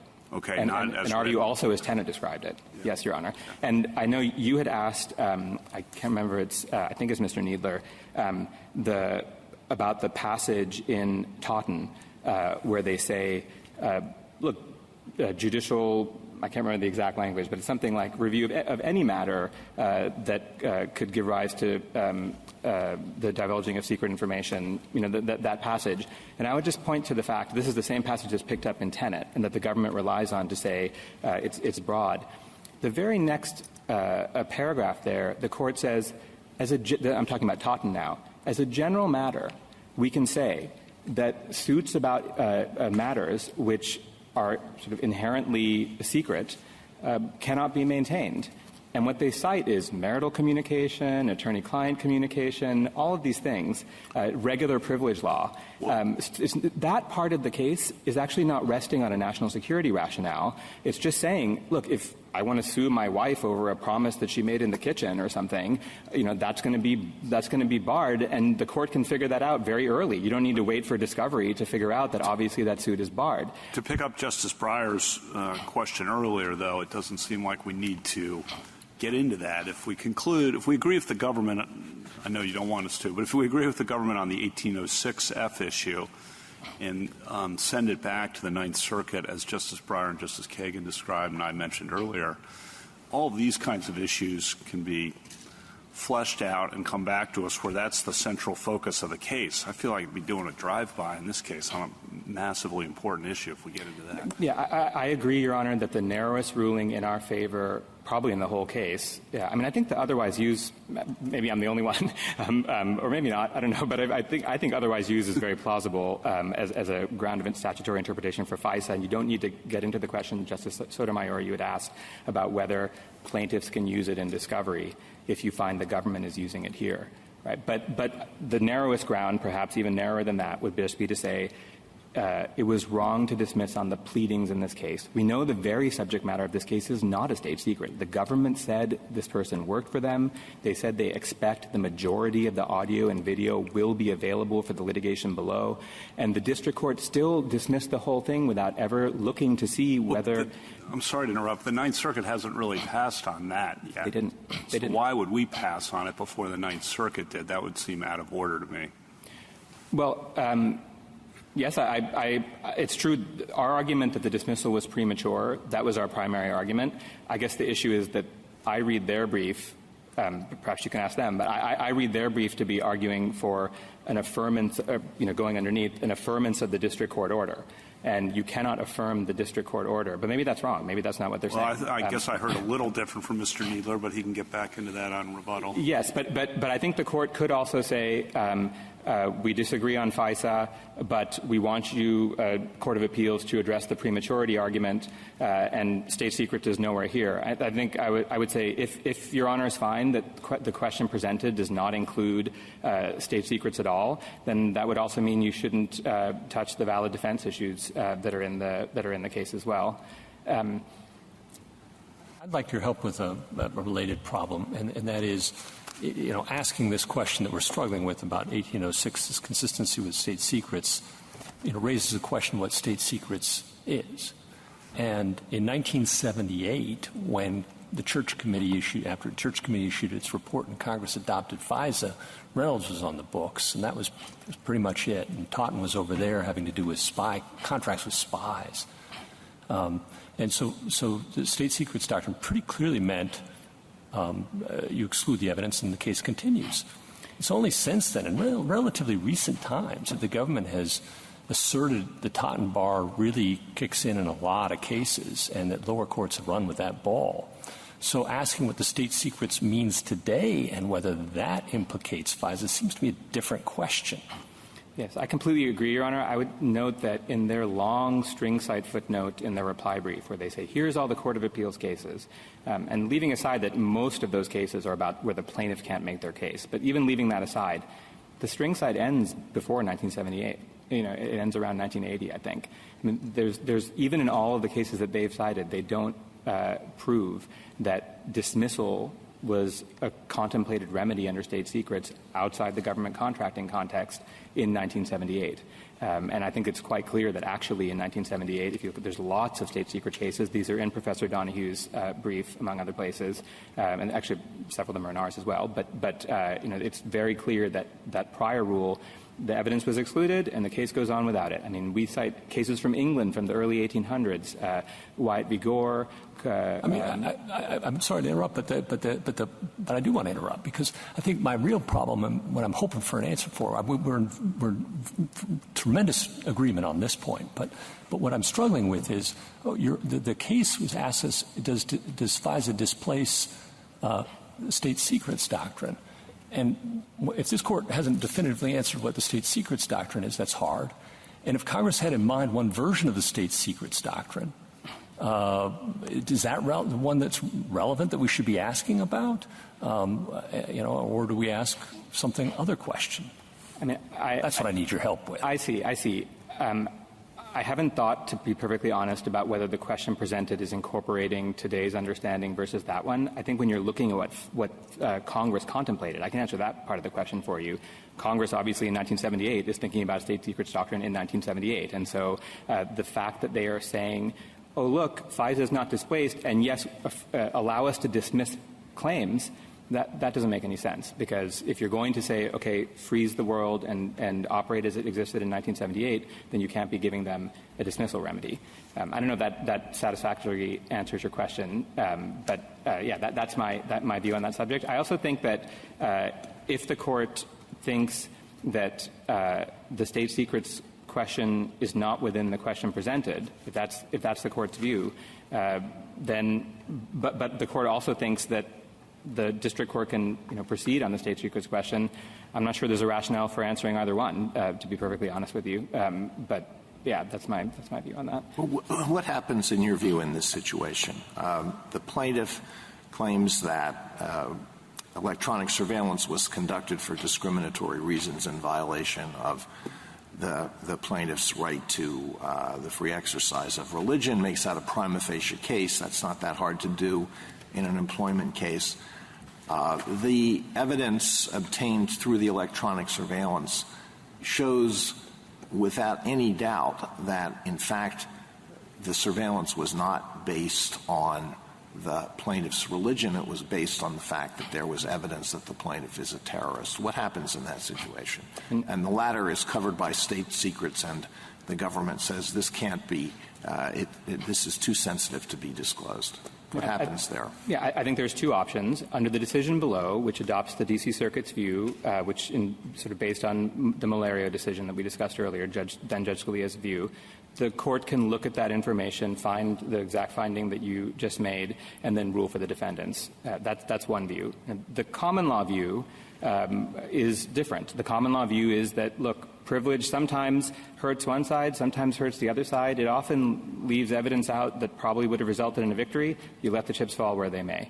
And the decision below did not adopt that rule. It adopted the rule from the D.C. Circuit. I think those are the two plausible options. What is not acceptable in our view is to say, even if the evidence may show the opposite, it may show it was blatant religious discrimination, they said simply on Muslims. That's what that he was told. The FBI told him to surveil simply on Muslims, that nonetheless he would still win dismissal because hypothetically they could have a full and effective defense. That's the Fourth Circuit view. It's the view that's pressed by the other side, and that we would strongly object to, Your Honor. Thank you, counsel. 1806F, the provision we're talking about, takes up the whole page of 207A, and yet it consists of two sentences.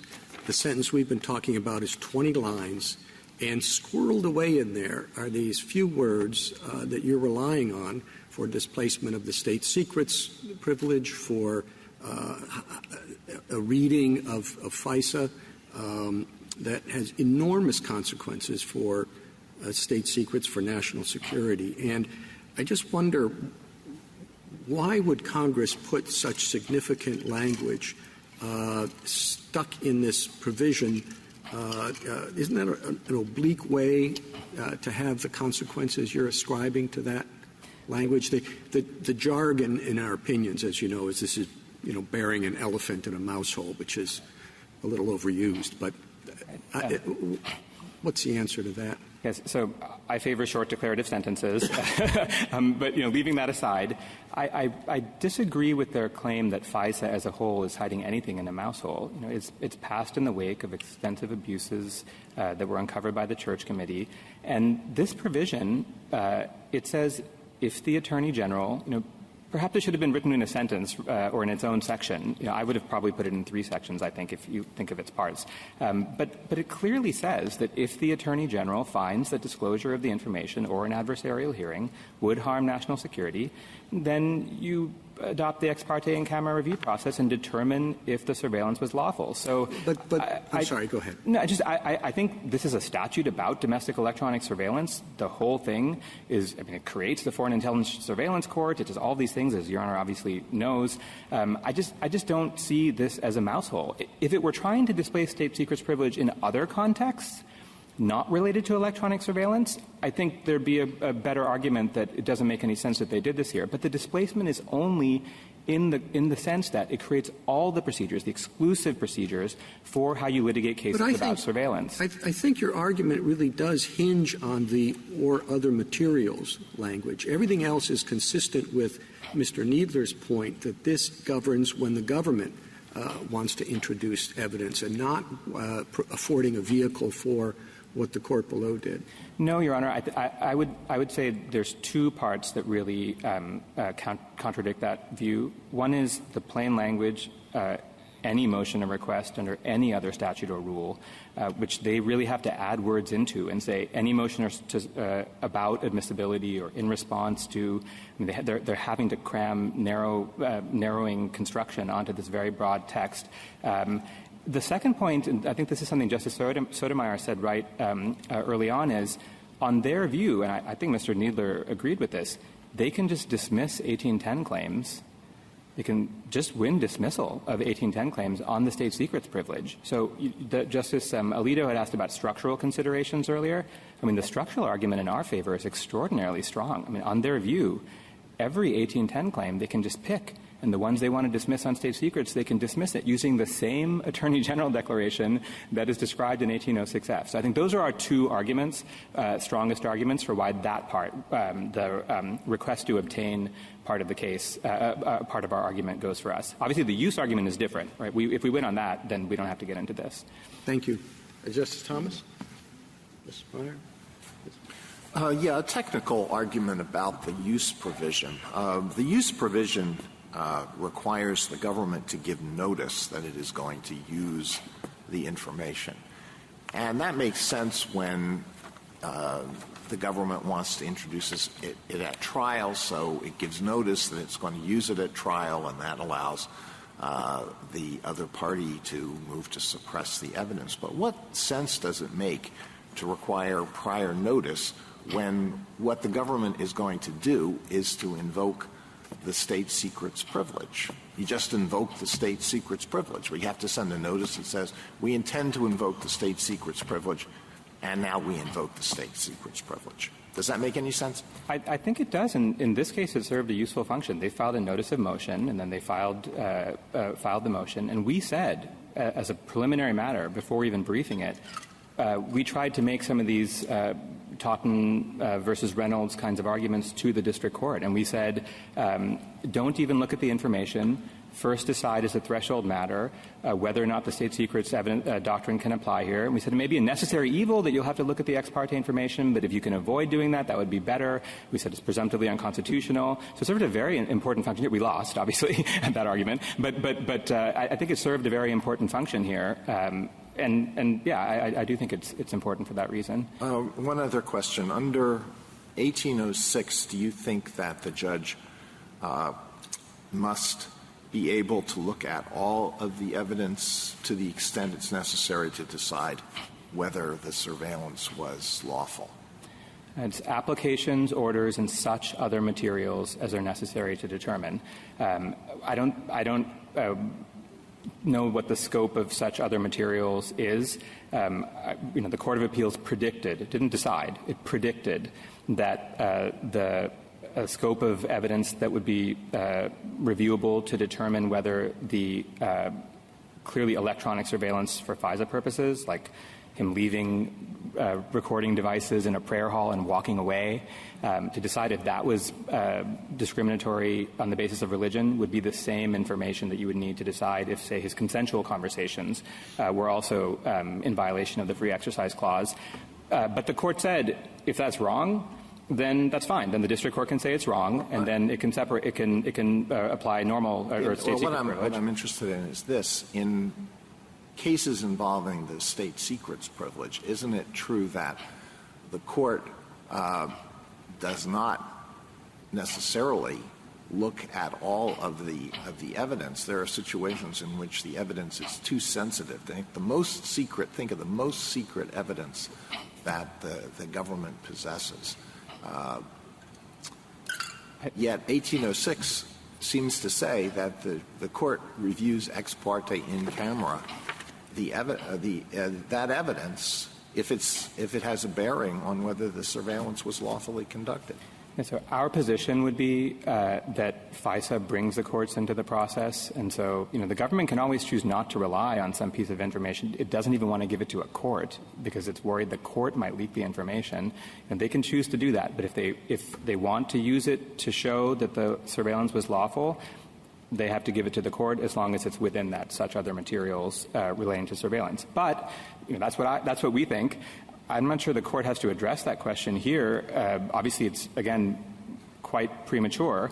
And I think the court could hold that, if this were like nuclear weapons in Hawaii or one of these other things, I don't know how this would happen in this case. It's 15 years old. But I think the court could say, we're not deciding whether there might be, some set of information. Maybe it's because that part is in the constitutional core, if somehow the president were involved in our case, which seems quite implausible to me, but, and say, well, we're not deciding that little part of it. But in general, FISA displaces the privilege, and what it says is that other such materials relating to the surveillance have to be turned over to the court, not to us, but to the court. But wouldn't that be quite something? Because just dealing with some super secret information in district courthouses around the country would create an incredible security problem. Most district courts don't have the facilities to deal with information of that sensitivity. Well, we're only talking about domestic electronic surveillance of Americans. It doesn't arise, the claims don't arise if we're talking about things like, for example, what this court was dealing with, last month in a different state secrets case. So we're only talking about that. And obviously in criminal cases, Justice Alito, already courts all the time are doing FISA ex parte and camera review where the government is trying to use the information in criminal cases. So only if the government wants to use the information in a criminal case. Yes, that's true, Your Honor.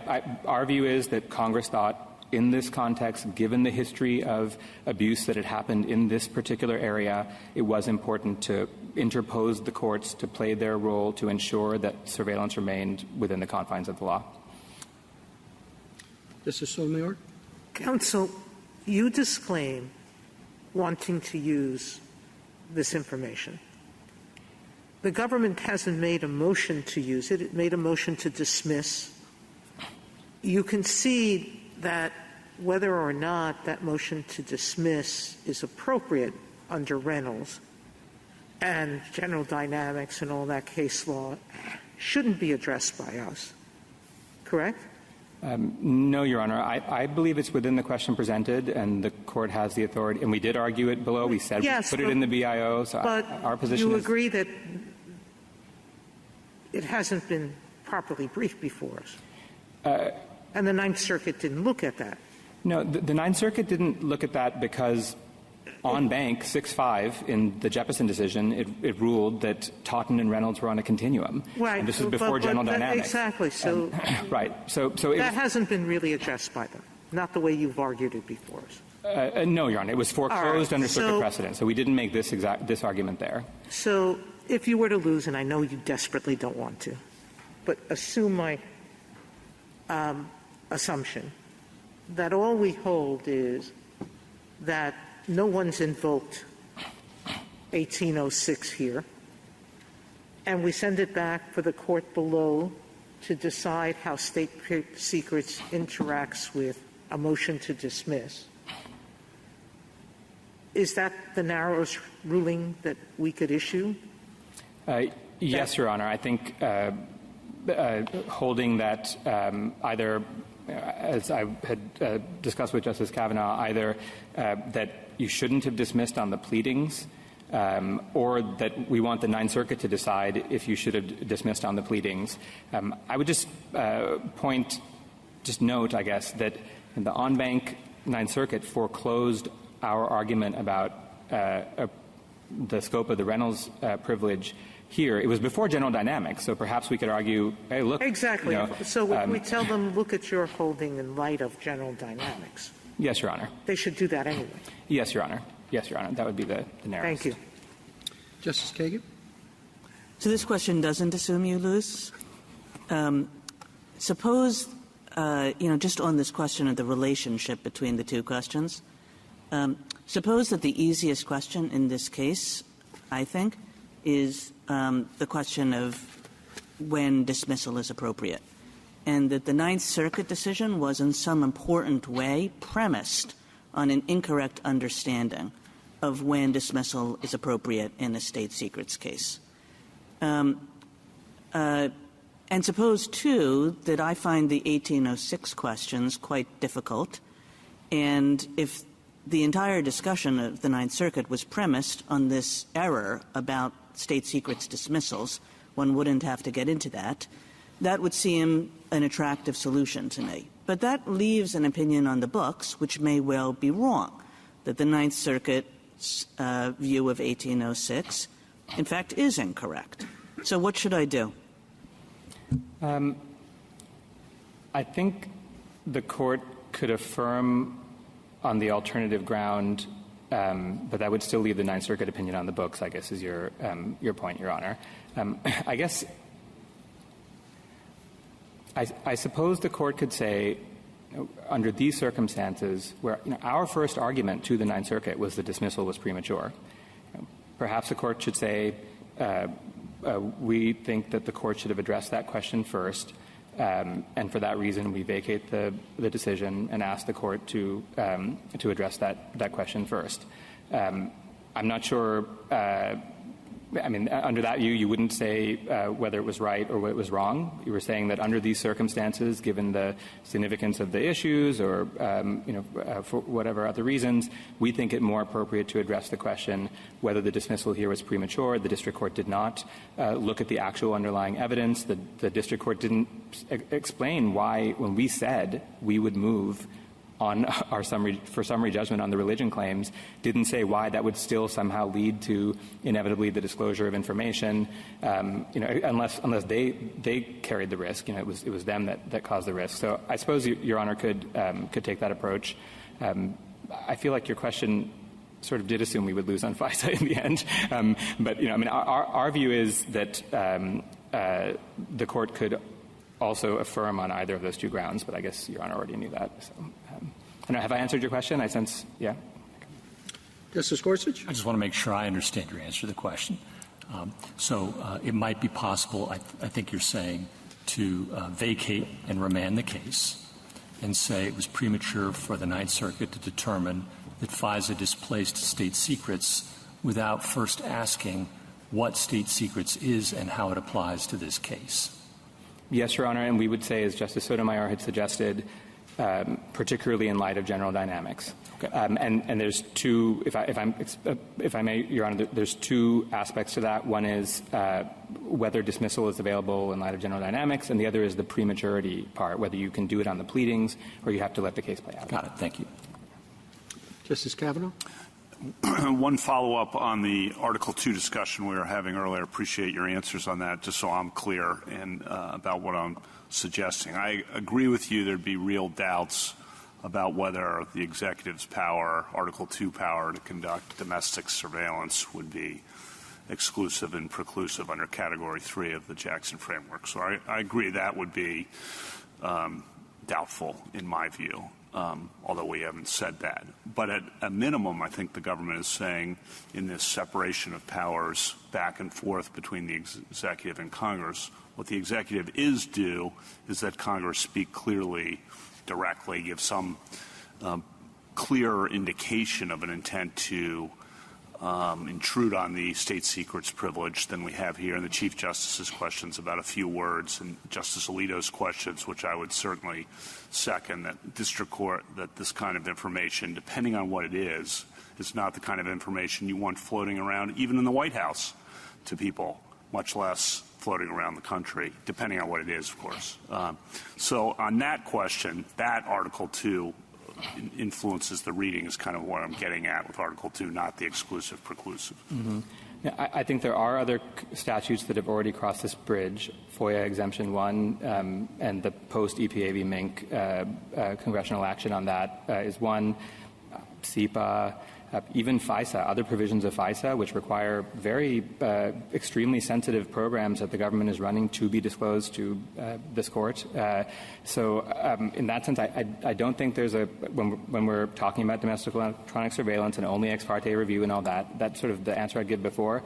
The one other thing I would say on it, Your Honor, is we're talking here about rules for litigation. And all of this is about when they file something in court and, all of that. And it's very well recognized that Congress has the power to set up a set of rules for litigation, whether it be evidentiary rules or other related procedures. Vance v. Terrazas, talks about this even in a context where there may not be power over the original, I think in there it's a denaturalization context. When you then talk about making the evidentiary rules, Congress's power is even heightened. And so here we're not talking about whether the government has the power in the first place to do something. We're talking about where they've already done it, and now we're setting remedies up.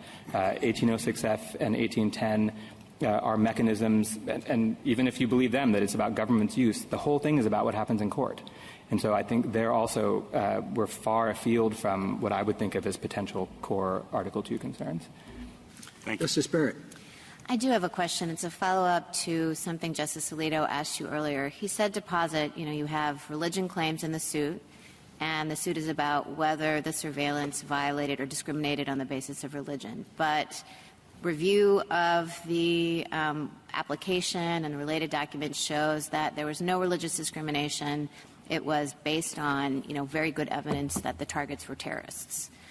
You said in that circumstance, okay, well, then they've asserted the state secrets privilege, let the chips fall where they may, that dismissal is not an appropriate remedy under the state secrets privilege. Did I misunderstand that? Yes, Your Honor. I said there's two options. What you just described is the traditional common law rule, and it was the rule certainly in 1978. You mean that it proceeds forward just without the privileged Okay, but my evidence. question is then what happens to the individual defendants? Let's say that the evidence that they can use to defend themselves against the claim that they religiously discriminated is in this body of evidence that's protected by the state secrets doctrine, and you're saying dismissal is not a remedy, so they just go in with their hands tied behind their back and they just are sitting ducks. Yeah, so two thoughts, Your Honor. Under common law, that is certainly the result. And Except under common law, if you have a privilege like attorney-client and it's exclusively a common law privilege, it can be pierced if it would violate the due process rights, right? But if the state secrets privilege is not entirely common law, if it has a constitutional element, I'm not sure that the due process rights of the defendants could pierce it. Yes, I'm just thinking of common law cases that are actually cited in Professor Donohue's brief. Republic of China is one, Northrop v. McDonnell Douglas, where the defendant wants the information and they say the chips fall where they may. But so can that happen if there's a constitutional element to the privilege? So if we're talking about Article 2 or no, but you're asking about a due process I'm asking, element? like, chips fall where they may, and you're saying that that's fine even if it violates the due process rights of the individual defendants. Well, I think so. Again, there's another option. I want to make sure I get to talk about the other option, right, which is Justice Scalia or then Judge Scalia's option. But yes, I think it's often going to be true. I mean, if the due process clause requires that someone needs the evidence, then obviously that would trump the common law. That just seems so. That assumes that the state secrets privilege is only common law. Yes, but you're asking what if you have a conflict between the due process clause and the Article 2 element of the state secrets privilege? I don't know. I think again, whatever the answer is, it would be within the scope of the statute because it's in accordance with the requirements of law. It's just hard to see letting the chips fall where they may if it's then the individual defendants who are deprived of access to information that they need to defend themselves against the claim that they discriminated on the basis of religion, when let's imagine in Justice Alito's hypothetical, it's utterly clear from all the materials that there was no religious discrimination. Yes. So, again, I still want to talk about the other option, but the last thing I'll say before I do that is, and this is discussed to some extent in Tenet and cases like that, the government can always indemnify.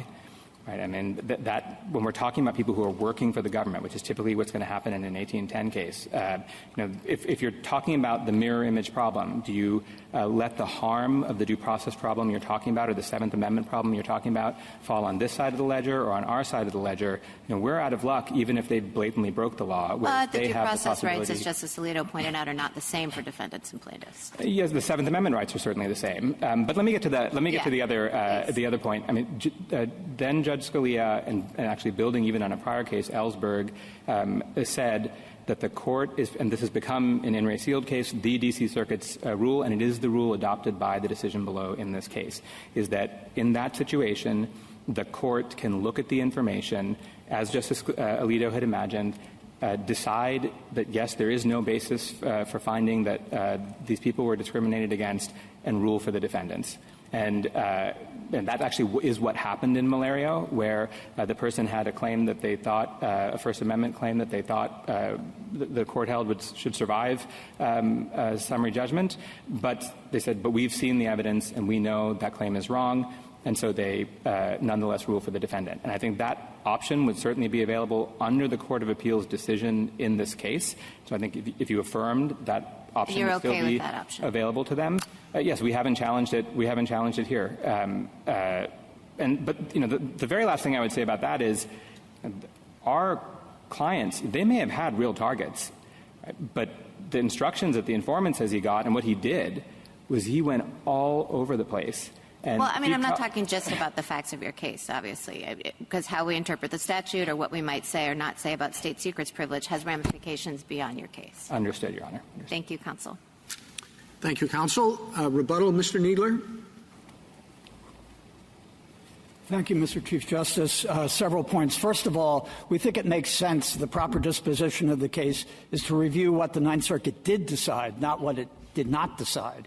The Ninth Circuit did not decide whether the district court's dismissal of only the First Amendment claim was proper on the basis of the state secrets privilege, because it said the state secrets privilege was displaced by FISA.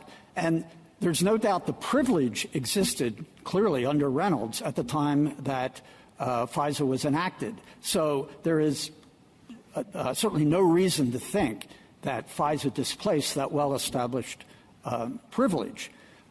The question of what the consequence of that privilege is not the privilege itself. It's what happens if the privilege is validly asserted and the evidence is removed from the case. So I think, Justice Gorsuch, the question is what Congress would have thought about the state secrets privilege itself, not the consequences of a successful assertion of it. And as to whether 1806F displaces the state secrets privilege, I think for a number of reasons it clearly does not. For example, it provides for the Attorney General to control things, not the head of the agency, which is who invokes the state secrets privilege. And true, FISA was enacted to address abuses of domestic surveillance, but other provisions of FISA address that with the FISC and the applications for approvals. But what Congress did in 1806F and the related provisions was to codify in statute a procedure that had been developed at common law or by courts for the suppression of evidence that was obtained by electronic surveillance, and that would arise only if the Attorney General decided to put forward the evidence, as Justice Alito described. And there are many other things that make that clear. Subsection F refers to two types of motions: a motion to suppress or a motion to obtain discovery of either the application in order or the materials or the evidence in order to suppress. And then subsection G, when it says if the court grants that motion, it doesn't say grant judgment. It says grant the order to suppress or otherwise grant the motion, which means the motion to exclude the evidence may be suppressed, or it may be something less than suppressed, something more than suppressed. So it's all wrapped up in the procedures for suppression.